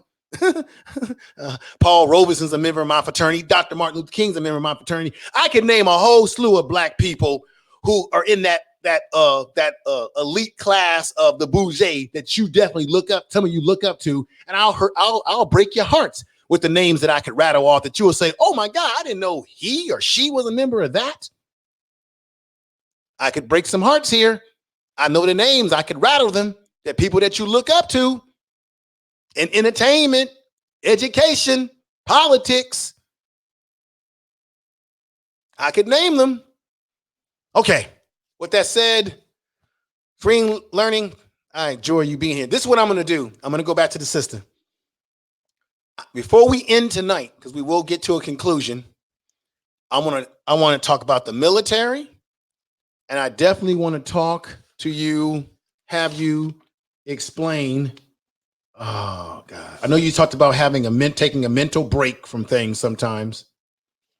There was something else that I have to talk to you. I have to get you to talk. The military is one of them. Okay. Let me go over to the sister. Are you still with us? Let me say her name properly. Successful Lady Live. Successful Ladies Live. Successful Ladies Live. Are you with us still? Are you with us? Can you hear me? Yes. Yes. Can you hear me? Yes. Go ahead. And I will. Okay. And brother Sir, I will come back to you. I will come back to you if you are still on. Just got to be fair and give everybody a chance to speak. Go ahead. Successful Lady Live. All right. It took a whole bunch of different turns. Okay.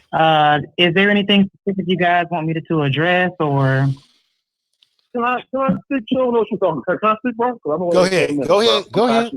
Go ahead. But that's the way the show is, brother. I have to do a lot of different things. I feel you, bro. I'm just passionate, bro. Okay. I just understand that I don't need to be arrogant. I don't need to be arrogant, but I feel like my words are kind of more important. You know what I'm saying? I have no disrespect towards you. Don't. I have no disrespect towards you, brother. Go ahead and speak, and then I want you both to. I want you and Successful Lady Live to talk to each other. Go ahead. Thank you. Anyways, what I was trying to say was this guy, he's in the military, screenshot learning. I'm not, that's why, like I said, I'm not trying to do ad hominem, but I just don't understand what branch of the military you were in or what was your MOS. Because I'm a student of history, and me as a black man, and you said that history doesn't matter and we shouldn't be in the past, but as an intelligent person, you have to understand history because history tells you where you are, where you have to go, and where you've been. Now, as I understand history, there were 6 Confederate soldiers who came together after the Civil War, and they decided that they were going to form the KKK. 6 Confederate soldiers came together, right, after losing the Civil War, and they said, we're going to start the KKK. They just lost the war. They just lost the Civil War, right? But they came together and said, we're going to start the KKK to preserve, the white cultural heritage, to preserve the white cultural freedoms in America. Now, I may not like the KKK, and I certainly don't like them, certainly don't love them, but I respect their ideology, right? I respect that there were 6 soldiers who came together and said, listen, we do something for the white race. If we don't do something for our race, if we don't stand up and do something for our race, what is going to happen to our race? Now, I don't have the option to say, okay, I'm just going to, save myself, and I'm a man, I'm not a woman. Women have the opportunity to divest, when there's an invader who comes to your village, right? Mm-hmm. The invader kills all the men. And there's a reason why the invader kills all the men. Because the men are not going to be slaves. The men are not going to submit. The men are going to fight to the death, right? But the women have something to offer the invaders, right? They can offer recreation, they can offer sex, right? Or they can offer up their womb. Now, as a man, you can't divest This is you. This is your race. There's not any woman's race. That's why I said women are not going to solve the problem. I'm not going to get into the feminist rhetoric of, whatever. I love women, I respect women, but they're not going to lead us anywhere. It's the men who are going to lead. If some women choose to lead, let them lead. Our race, the black race, creates more women out of any other race. That means that we can overpopulate everybody on the planet. We have more women, which means more women can get pregnant. And this proves it with that 80-20 rule that's been going on. This is 20% of black men who have been impregnating 80% of women. Imagine if all our babies, all our girls, and all our boys weren't being aborted. Okay? It's going to take soldiers. This goes back to the Gray Faulkner Initiative. And I told you about this last time when I was on your broadcast, It's the Nation Man. Mm-hmm. And I hope you looked it up because it's very important. Like I brought up, ethnic conflicts around the world, the people who hold the firearms win. This is why our enemies have made it a paramount importance for there to be single parent homes, because women are not going to rock the boat. They're going to teach their sons to love everybody. This is why their sons are dating white women, because you teach them to love everyone. Right. You teach them to treat everyone like they you are creating the problem that you are screaming about. But I'm gonna give you the floor. Okay, let me. I gotta make an announcement here, and then I want to go to the Successful Ladies Live very soon. I just noticed something. I'm looking at my other computer, and there's a notification from YouTube that I'm on live. Now, I went live a long time ago. What I'm saying to you all, what I'm noticing, this is the game that YouTube plays. What they're not. I don't think that people are getting all of my notifications. For me to be seeing a notification now on my other computer, and we've been on for a number of hours now, tells me that YouTube has got problems, and they also play games with your channel. So I just want to make that announcement because there's a lot of weird stuff that goes on when we're on YouTube doing these kind of broadcasts where people are not getting notifications. People are going to people's channels and noticing that they've been unsubscribed when they did not unsubscribe. A lot of weird stuff. Screen learning, I remember you saying in one of your videos that you had, 1,000 subscribers or somewhere in there. I had about 400 of your subscribers away from you, right? Yes, sir. So I'm at 1,000 now, but I was at 1,400, and yeah, YouTube. Matter of fact, let's see, it was Monday. So Monday, I went to bed with 1,400 plus subscribers. Woke up Tuesday morning, which was my son's birthday, and I just checked my YouTube, and I had 991. So right when I was being looked at for monetization, that's when I got 400 subscribers snatched from me. I'm 1,000 now, so I'm going to restart the monetization process. But I agree that in Information Man, I don't know if you feel like asking you this, but how do you feel about asking people in the chat if they could email you to be on email distribution? That way you can start emailing out to individuals and get around that YouTube notification. Because you're right, YouTube, social media, they're playing around because they're more focused on the bigger game that has that come to their platform, the Fox News, the CNN, us small people, us individual creators. They actually see us as a burden because our content can be controversial. For example, this entire live stream can be considered controversial because we're talking about issues that have affected Black people only. We're talking about empowerment. We're talking about solutions. We brought up STEM. We brought up finances. We brought up single parent, out of wedlock birth rates. We've dealt with a lot of issues that are considered red flag for the left-wing liberal social media platforms. So yeah, I've lost 400 subscribers. I'm gonna get them back. Well, I want to say this. Marcus Love has been following me for a long time now. He says I don't get all of your notifications either, information man. This is what I'm saying, and maybe I'm just being, I don't know. When we first came on to Night Screen Learning, it's been a slow night, people coming in and out. But I know that I would normally have more people watching than I have that's being notified, right? I know this for a fact. And if people like Brother Marcus Love is not getting all my notifications, then there are probably people right now. I know that YouTube is vast. There's a lot of popular creators and people are probably on other people's streams right now. Okay. I know that part. But if people are not getting all my notifications, then they don't know I'm live. Therefore, they wouldn't even come over and see what I got going on, because I know for a fact that people dip in and out of chat rooms. They'll have two computers or their phone, and they'll be in one chat room while they're in another chat room. So reason why I brought this up is because we've been on for at least two hours now, maybe three. 3 hours. And I'm just now getting a notification on this computer that I got over here, which tells me that YouTube is jinking up the notification, which means that I would probably have more people in here than is in here tonight.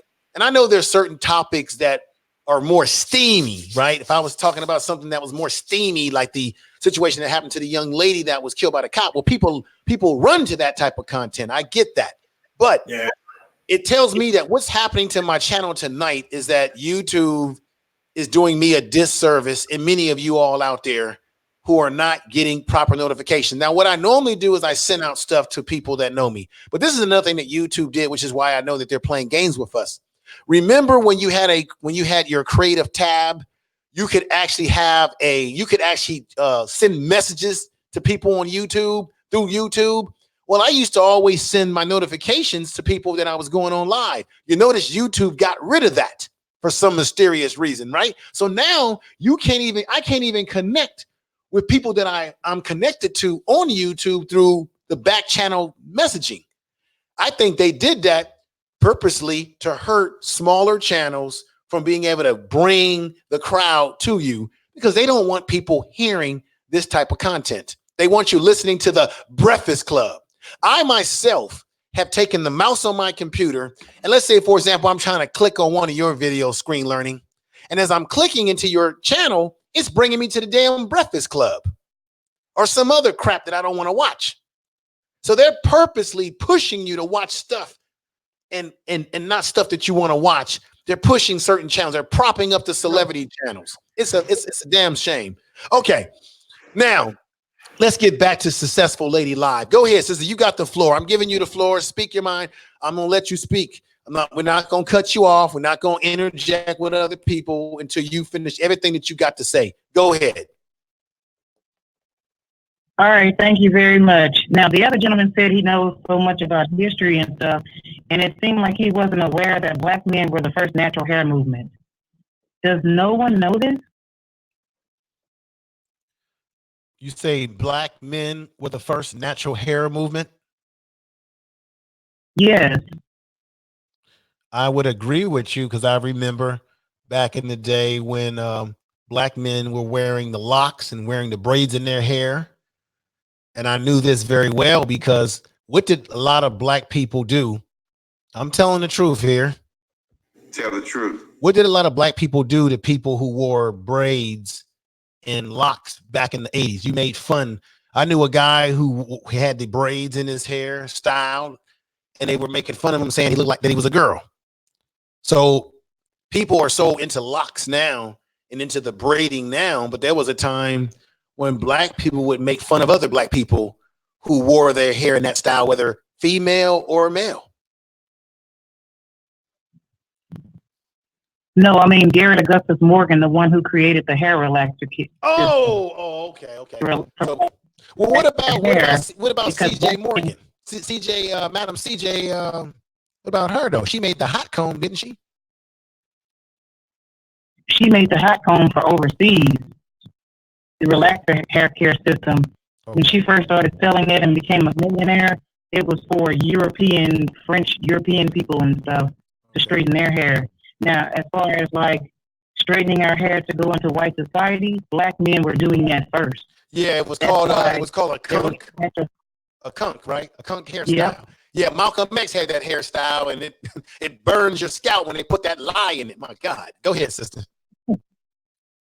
And so he created that in 1910. And so you have to realize that Black women were conditioned for over 50 years to relax their hair. Okay. Well, okay. Remember, Black women didn't work that time. Okay, and let's get to it. If we're gonna tell the truth, let's tell all of it. Why were Black women relaxing their hair? Because what was the standard of beauty that they've been propping up? Blue eyes, blonde hair, fair skin. The standard of beauty was white women, and so you had Black women trying to emulate that look because of the cultural conditioning of society. Black women. No. Black women were doing just as Black men did. When we wanted to integrate ourselves into their master skill and work in the house, I mean, if we didn't go in the house with a rag on our head, we had to do something to our hair. Okay, but and it's the same thing for corporate society now. Okay, but are you telling me? I'm just asking the question. Are you saying to me that some of the things that we see Black women doing with their hair, their makeup, their look, that's not impacted by the fact that white women have been the standard of beauty in this society? White men prop their women up on a pedestal. When you look at the hair industry, the beauty industry, and even when you didn't even have, I think it was Beverly Johnson, when you had the first Black woman on a cover of a model, of one of these major magazines for models and stuff like that. All right. Didn't that have some psychological impact on Black women as well? Because Black men conking their hair was because why? We were trying to make our hair look like white guys' hair, right? Clark Gable type shit, right? Well, it was to integrate into white society, because that's where integration and stuff was coming into play. Well, true. And part of integrating was to look as close to white as possible, right? To look as close to white as possible, right? Okay. I'm agreeing with you. I'm not disagreeing. Because we hated ourselves. Okay. That wasn't because we hated ourselves. That was because we had to assimilate into a society that pretty much cashed our, gave us our paycheck. And that's the same thing now. I think that that gets discredited so much in saying that, hey, Black women as a collective just hate themselves. When I worked in corporate America, I couldn't dare do the things I'm doing with my hair now. Okay, but let me say this to you though, in defense of Black men. If you look at from the time we start conking our hair back in those days, we're talking about long time ago, 20s, 30s, 40s. From the time we were conking our hair, then we went from the conking of the hair to the superfly hair, right? Putting the rollers in the hair, the hot comb, straightening the hair out.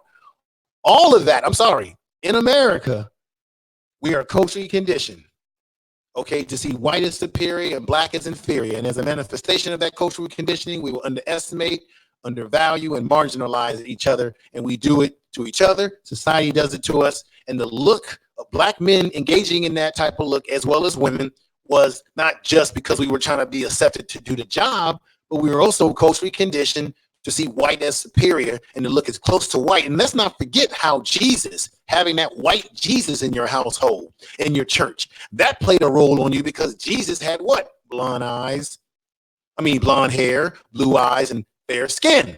So on a religious level, we were also impacted religiously to look up to the white standard of beauty from a religious point of view, because they told you that Jesus was God and you were to worship Jesus. So therefore, if it's a white man, a white image, and you look at that all your life as a child, reading the Bible and all that kind of stuff, then you're going to grow up and see anything that's white as great.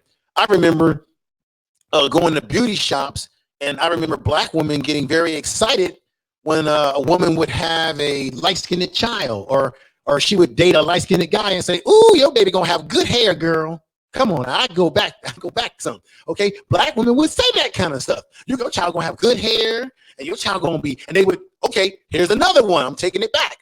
There's a thing called the ear test, where you look at the back of the baby's test. Look at the baby's back of the ear, and you can say, oh, your child's gonna still be light as they get older. So we got a cultural conditioning big time. That's not the majority of Black women, though. No, I'm not saying but that's not the majority of Black women. No, it's not the majority of Black women, but it has certainly played. It has played a role on us psychologically. It has had an impact on us psychologically. It has. That has been studied, that has been reviewed. It has played psychological effects on us mentally. Black women's obsession with hair today, in terms of having good hair, quote unquote good hair, is in a direct competition with white women, because before integration and black men were legally able to even date white women, black women didn't care about being obsessed with straight hair. I know that we don't want to admit to that, but black women's direct competition with white women has pitted black women against women of other races, and black men interracially date at a 50% higher rate than black women do today. So black women are at a disadvantage in so many different areas when it comes to dating and mating and marriage. And I mean, and the stats do prove it themselves. Now I'm gonna break what you're saying up. I did a video on my channel talking about the myth of black marriage. I looked at the numbers, not necessarily true. A lot of black women think that black men are marrying mostly interracial and having mostly interracial children. The majority of black men, when they're married in this society, when they decide to get married, they are marrying black women. I got the numbers on the video. I break the numbers down. Actually, black women, if they're 35 years old or 40 and professional black women, they have a higher chance of marriage. And even black women who only have a high school education, guess what? Even black women who have a high school education are getting married more so than even their white counterparts who only have a higher high school education. I looked at the numbers. The video is about the myths of black marriage. Not necessarily true. Black men, when we get married, statistically, we are marrying black women. So this whole thing about black men are only marrying white women and other groups, the numbers that I looked at, it doesn't hold true. You can check it out on my channel. It's about marriage. I put the numbers. I don't just talk about it. I give you the raw data numbers, and you can find it for yourself. There's a lot of myths around black marriage. Go ahead. But when black women are getting married, they're marrying the lowest of the low. Black women's marriage rates, when it comes to who we actually marry, when black men achieve the most success, that's when they marry the least.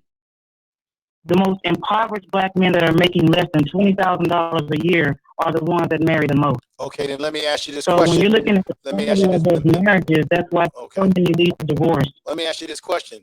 When you look at some of the most successful black men, like my man, Brother Smith, the billionaire, Robert Smith, my frat brother, by the way. When you look at these black men that are very successful, very wealthy, and then they end up marrying someone outside their race, and black women are very disappointed about that, ask yourself, a lot of these black men that are successful, they were married to a black woman first. Matter of fact, Robert Smith was married to a black woman, had children with her when he was still wealthy. You have a lot of black men who are doing well economically, and they were married to a black woman, and then it just so happens that they marry a white woman or whatever race of woman, for whatever the reasons are. And then when they marry that woman, it seems like the fact that they were married to a black woman before or had children by a black woman gets discounted by women who say, oh, see, there he go. He's marrying a white woman now. He's marrying this kind of woman now. And he's got all that success, and he's married. But then you forget that he was married to a black woman for years prior to him being with this woman that you don't agree with him being with. See, this is a sort of may I respond to that? Balance that we have between each other as black men and black women when we're not honest about stuff. Go ahead. Okay, so Michael Jordan is a great example. Okay. Juanita had his initial children. Okay. Now, I think the community wouldn't have so much of a problem with that if he wouldn't have went on to have twins with the woman of the other race. So when Michael Jordan dies, where does his wealth transfer to? Does it transfer back to the black community, or does it transfer into another community that benefits off the back of black women who built his empire by buying Jordan that subsequently many black women's sons were killed over? So when you're looking at what's happening on the back of black women, we're building these people, so we should have an invested interest in who they quote unquote marry. See what I'm saying? Well, see, this is the problem. I got to go manosphere on you now. why is it that and screen learning, you can step in anytime you want, brother. I don't want to include you out of this. So anytime you want to say something, you can just come on and interject any way you want. Why is it that black? I don't want to general. I don't want to stereotype. Why is it that there's some black women or some women who will look at black men as their possessions, that you control us, that you somehow determine what we should do and what we should not do? Why is it that we have to be shamed by you when we make decisions for ourselves? First of all, Michael Jordan was raised by his mother and father, and all the black women in the world that brought his sneakers. None of you taught him how to play basketball. None of you helped him to get into North Carolina. Talk about collectivism again, individualism. None of you helped him get into North Carolina. None of y'all was dribbling the basketball at night, working hard to get to where he got. None of y'all was there to console him when he got cut from his high school team, right? So as he moves up the ladder and becomes popular and makes shoes, and we're mad at him, first of all, you're right. A lot of young black males were killed over those shoes. But guess what? We got to be held accountable for us black folks that were hurting each other over some freaking shoes. Second of all, Michael Jordan is a bad example, sister, and I'm going to tell you why. He's never really been a black community man. He's never really been that much into the black community. He's a capitalist. His whole thing is about making money. So that's why he's a bad example, but you're right. He made a lot of money off the black community. But this is for a moment. Let me finish. I'm going to get right to the point. Wait a minute. We can't discount the fact that he was married to a black woman throughout the most prominent years of his career, where he was making a lot of money. And he had children who, by the way, if I'm not mistaken, he took care of those kids. Secondly, his wife got a nice hunk of money in settlement. So whoever he marries after her and has kids with, she doesn't have any more authority over him. They're not married anymore. I'm gonna tell you something that my wife said when I was married. See, we can't have it one way, sister. When I got a divorce, and I was going through my divorce process, and it was a very painful experience. And I talked to my ex-wife about some things that were kind of personal. You know what she said to me? She said, "We're not married anymore. I'm not your wife. You need to find someone else to talk to about those issues." So if we're gonna have, there's black women who will say, "I ain't with that Negro no more. I'm over here doing this." So why do black women feel that they have some right to tell Michael Jordan who he should marry and who he should not? Because he didn't get with the white woman or the Brazilian woman until after his career was over. Most of his prominent years of his career, he was married to a black woman. So let's not forget that he spent most of his years with a black woman. Go ahead, sister. But the billions won't go to the black community at all. But wait a minute. But Michael Jordan hasn't been doing much for the black community. When have you ever seen Michael Jordan? I know he's getting ready to come out with a medical facility for people who got cancer and different things of that nature. But when during his playing years, when have you ever seen Michael Jordan be this black godfather to the black community?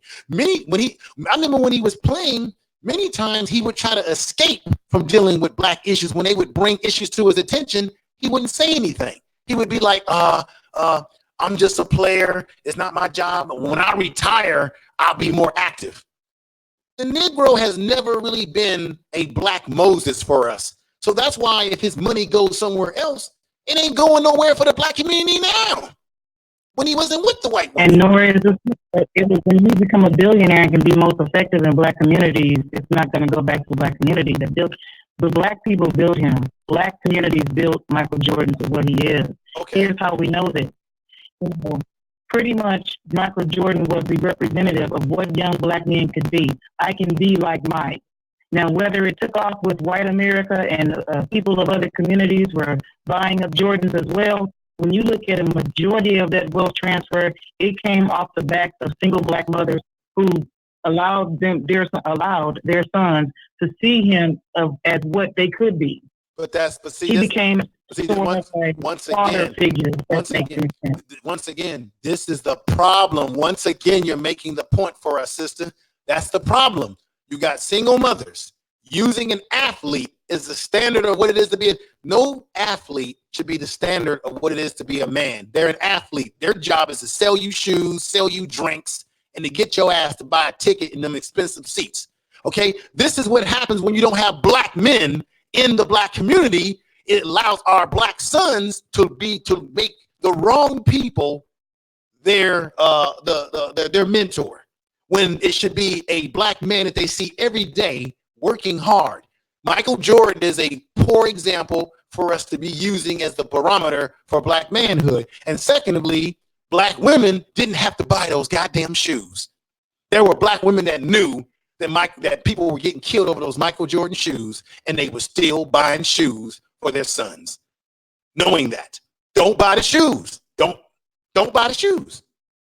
If Michael Jordan doesn't do anything for the black community, why do we buy his apparel, his shoes, his shirts, all of his junk? That's what it is junk. Why do we buy it? Because black women have been blindly supporting the black community no matter. Black women have been mules to the black community no matter what comes back. Nothing comes back. Okay. But black women still are mules for the community. Churches are a prime example of that. Oh, yeah. We get one woman at church who becomes the wife of the pastor, and she benefits, but who built that church? Right. Black men don't have extremely high attendance like that. And then when they do, they're with their girlfriends, which statistically is true that the majority of those women aren't even married to the men they're at church with. Yeah. Most of the time, so when you're looking at the reason why you don't see a lot of black men, the reason why you don't see a lot of black men in church like you did maybe in the past is because black men have figured out that the church as it is run by humans, okay? Don't get me wrong, I believe in God, but as it is run by humans, a man or humans, black men have figured out that the church is a con game. The problem is that some black women haven't woke up and realized that the church is a con game. Anytime the pastor is messing around with his practitioners, okay, I can name a few. That's the problem. And black men, we know it's a con game. That's why we don't go to church as much as black women go to church. Con game. I gotta interject. Information man. Go ahead. I gotta interject. You got a super chat from Marcus Love. Oh, Marcus Love, thank you. Let me push the button. Thank you, brother. Thank you for the super chat. Thank you. Okay. Screen learning, you interject, brother. You've been sitting back listening. And we also got a caller on the line. I will come to you. Be patient. Be patient, brother. Go ahead, screen learning. All right. So real quickly, so here's the thing. Whether we're checking a man's pockets or telling a woman don't open her legs, pointing the finger at what we do or what each other does is not going to help us propel forward. I'm not saying, don't support Michael Jordan. I mean, technically, he is a black-owned business. He's a black brand. So we should be supporting him if we want to. If people want to buy Jordans, if they want to buy Gucci, Prada, whatever people want to spend money on, that's on them. Because the thing is, we need people to spend on those trinkets and those trivial things so that when we as black people create our businesses, they'll buy our trinkets and our trivial things, even if in a small amount. We also need them to be employees for us because everybody can't be a business owner for the rest of us to prosper. I think the focus should be on, this is my opinion, it shouldn't be on what someone makes or when someone dies, where their money goes, or who's got whose legs open. I think those people who do those things, they should be left to their own devices because you're not going to shame someone out of buying Jordans. You're not going to shame someone out of having unprotected sets. I think I kind of disagree that Michael Jordan is not someone that we should be looking at because at the end of the day, he is a good path for someone who wants to play basketball to emulate after. He's also a good role model for someone to emulate if they want to be a brand ambassador. Speaking of brand ambassadors, I'm currently a brand ambassador for Keto Diet. If anyone is interested, I can drop the chat in. I could drop the link in the chat. So me myself, since I've gotten out the Army, I've gained a few pounds. And right now I'm on a keto diet. Using this for about a week and a half, I've actually lost 5 pounds. It's an appetite suppressant. There's different flavors. I'm using Poppin' Pear Apple. Again, it's a keto diet. It's a dietary supplement. It is very affordable. You get what you pay for. I wouldn't be a brand ambassador for it if I didn't believe in the product, and it is worked wonders. I have incorporated it into my workout regimen. If you're like me and you're older, and I'm actually disabled as well, if you're like me and working out is fun, but sometimes it can be more work than actual pleasure, this can really help you out because it suppresses your appetite. It's part of a keto diet. It's sold through Prove It. I'll drop the link in the chat. Shameless plug ended. And so just like how I dropped the plug for something that I'm selling, Michael Jordan dropped the plug for what he was selling, which was his shoes, his jersey, and the Jumpman brands. I think that we should celebrate those, even if they date outside their race, because ultimately it's not necessarily where their money is going to go while they're alive or where they're dead. It's we as individuals being able to benchmark what someone else is doing, use that to emulate towards our life, and ultimately improve our individual brand and our business and what we want to do as builders to grow assets. Again, I just to kind of close out before passing the mic. I just believe that, in my opinion, pointing to saying, you women are messing up the Black community because you're opening your legs and having sex with having all these babies, and then women pointing the finger to, well, you men are making all this money, we build you up, and then you go and date someone else. Hey, throw them away. If they're not beneficial to us as individuals, throw them away. Let them do what they want to do, because again, we can't control what another person does or fail to do. Right. And that's why I believe that collectivism just never works, because you're going to have those onesies and twosies who are going to do what they want to do. And the only way that you can force collectivism to work on a certain level is by forcing people to do what they don't want to do. And that's slavery. Let me just say this real quick. Marcus Love, peace to you, brother. Thank you again for the super chat. Thank you for the super chat. He says, no more Michael Jordan, build himself. Stop it. Pocket watching. He built himself up. The reason why I said what I said is because Black people, one of the things that I'm concerned about I notice is that in general, we tend to be very sports and entertainment oriented, meaning we're for example, white people or other groups of people, they tend to raise their kids to be captain of industry, to be lawyers, doctors, to not play on the damn team, but to own the damn team. While Black people, we're spending a time with our Black males and females, and particularly Black males, having them work hard on basketball courts and football fields with this goal that they're going to get this scholarship that's going to turn into them going to college and then also being good in college and then getting this draft, this lottery ticket to money. And I simply, as I said before, I'm tired of entertainment. I'm tired of the dancing. I think Black people need to focus on other things that are tangible for us, such as the science, health, medical, things that are going to be there for the future, not athletes. Football is busting the brains of Black men. Black men are the ones with getting all these damn concussions. Okay. And you got your son working hard to get what? How many jobs are on the NBA? You got 32 NBA teams and you got about 12 roster spots. And out of the 12, only 5 can start on the court. So you're putting the odds trying to get your son into that type of level when you can very well get your son could very well become a goddamn doctor a hell of a lot quicker, a hell of a lot more realistically than they could a professional athlete. And Michael Jordan is a capitalist. All he cares about is selling you sneakers and bad food and drinks. That is not good for the Black community. Selling consumerism is not good for us. If we this is the contradiction again.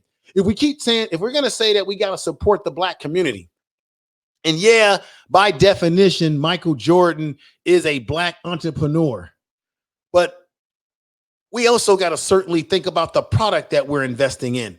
I don't think that what Michael Jordan sells as a quote unquote Black entrepreneur is in the best interest of Black people. That's just me. sneakers, shoes, and sweatsuits and soda pop that LeBron sells with Sprite. First of all, Sprite is bad for you. Stop drinking it. Second of all, the shoes and the sweatsuits, overpriced crap. They make it on the cheap in China. The shoes that you're paying $200 some dollars for, Michael Jordan shoes or more, the shit probably cost them only $12 or $7 to make in China. So you're already being ripped off. How about we make our own goddamn shoes? Like my man from Big Ballers, okay? Lonzo Ball. Make our own damn shoes. The hell with paying. Because ultimately, Michael Jordan, the money that you're paying him, guess what? Nike is getting a piece of that money. Nike's getting it. He doesn't own the whole goddamn franchise. So much for that, man. I'm just Michael Jordan to me. There's other black entrepreneurs that we need to support, like the ones in our damn community who have small shops that need our help so that they can build themselves up. So enough of that talk.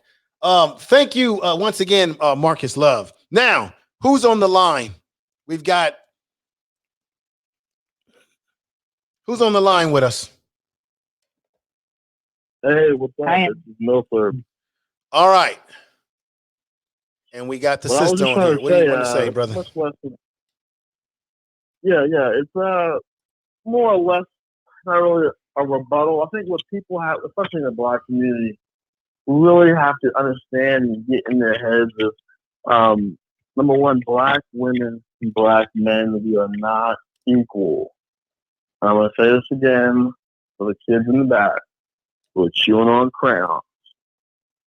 Black men and black women are not equal. Okay? Now, I'm not a fan of interracial dating. I don't like it from either places, but you know what I'm saying? White men historically have had sexual access to black women and it's black women and white women. Now, this is where I have a little bit of an issue, man. And this is what I've seen from a lot of people. And I think it's rather poignant. I mean, if we think about this, right? I mean, they like to bring a statistic out that black men marry out more than black women. Now, obviously, they're not looking at the statistics of the amount of births that black women are having out of wedlock with non-black men. But what I'm getting at really here is, even when some black men do date out or marry out, you don't see them on YouTube or Twitter, trying to convince other black men to date, out. You never see that.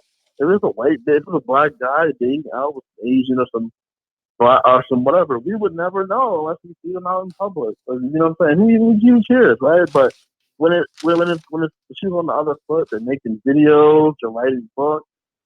Like this woman on the line, she says she's trying to convince black women to date out for 3 years. I mean, like, you have a child going to college, and you shouldn't be worried about other things and convincing black women to date out. I mean, well, you're talking about sisters. Let's say her name, successful lady lives. Yeah, brother. Look, anybody who does that. If you want to truly divest, wouldn't you just divest? Okay. Why would you spend? I mean, and she's not the only one. I want you to go ahead and. Women who have married husbands, white husbands, and they're still talking about black men. I just don't understand. Well, this is the thing, and I'm going to let her rebut what you say. This is the thing. In black men, like, for example, I don't particularly like seeing a black woman with a white guy. I think, because as a black man, you feel that, that's our ladies, right? Every race, let's be honest, we got to be honest tonight, okay? Tell the truth. Every race of people don't particularly want their women. Other men don't necessarily want their women with other types of race of men. That's just it's a fact of life. Okay. 2, black men in general, when we see black women with white men, we may not like it, but I don't think it bothers us the way it bothers black women when they see black men with other race of women.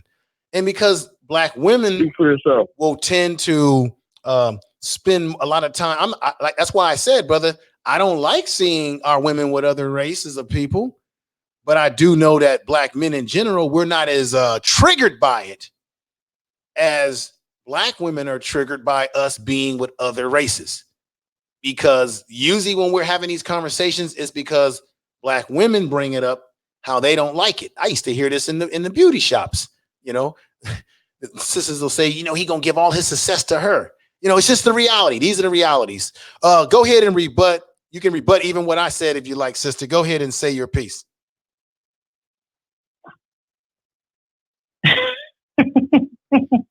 You can rebut me too. Okay. You know? Hey, it's open. This is just interesting to me because if you have a 75% out of wedlock childbirth rate, and when you're looking at shotgun weddings are still being perpetuated in every other race but Black America. What should that tell you? When Black men knock up Black women, primarily most Black women are impregnated by Black men. These men do not make the decision to marry. If you look up the term shotgun wedding, all you're going to see is a bunch of trailer park Trishas and Bubbas and their fathers enforcing marriage so their daughter doesn't have to raise a child alone. Okay. So when we're looking at this whole thing, if Black women are not getting married, even when they're having children, even when they're shacking with these men, what should Black women do? If statistically Black men don't marry them, even when they have kids with them, what should they do? Should they still continue to have Black kids with different Black fathers? I think, or should they go ahead and interracial dating? Let's get into the biology of it. I think that naturally, if you're a woman and you have a desire to have a family and a desire to get married, there's the whole thing about the biological clock ringing and ticking. I think, and I've seen this, I think Black women are going to make a choice to go outside their race. Now, I've talked to Black women in the past in my experiences, and there are a lot of Black women that will tell you they don't really want to go outside their race, but if they feel they can't find a man who wants to get married when they're at that point when they want to have a family, then there are Black women, whether we like it or not, gentlemen, are going to step outside the race and marry out. I think, and maybe I won't be popular for saying this, I think when brothers go outside our race, a lot of times we go outside of our race for two reasons. One, because we can freaking do it. Because men, we like a variety of we got we got appetites, right? But two, when it comes to Black women, sometimes brothers will step out because they don't want to deal with the headaches that they perceive or that they feel is the reality for them that Black women put them through when it comes to dating, the drama, the issues, the attitudes, all the things that Black men don't really want to deal with.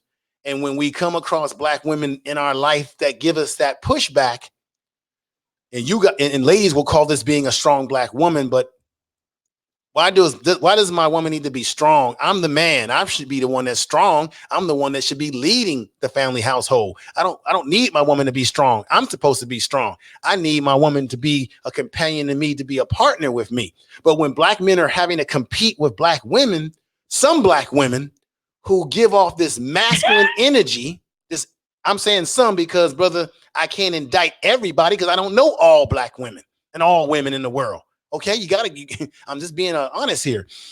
The Black women that I have encountered that have given me that pushback, they have this over masculine energy to them where it's like, well, damn, who's wearing the pants here? I'm not a Black man. We don't want to have fights with our women. We don't want to deal with drama. And sometimes that turns brothers off, which causes them to go to other races that don't have, that are behaving in a more feminine manner, that does not turn them off. Two, you have Black men that were quote unquote educated lames. They went to school, they got their education, they got themselves together. And then Black women are not checking for those guys because those guys are quote unquote nerds, right? Those guys are not swag enough. Those guys are not muscular enough. Those guys don't make your you-know-what kitty cat wet. So they get with the masculine dude who's got it going on. He's cool. All the girls wants him. Right? His dick game is on point, the whole 9 yards. And when that dude runs through you and uses you because he's got other women, like I said before, a lot of women are getting pregnant by one dude that they're messing around with. When you get tired of that man, he's done you wrong. Now, all of a sudden, when your biological clock is ringing and you want to get married, Now you start saying, I need to get me a good man. So then you start looking to the guy that you overlooked in high school or college, because now you want the educated lane now, because the educated lane is your only chance to get married and have a family, because you know that Pookie and Ray Ray and Tyrone and and Cadillac, he ain't gonna be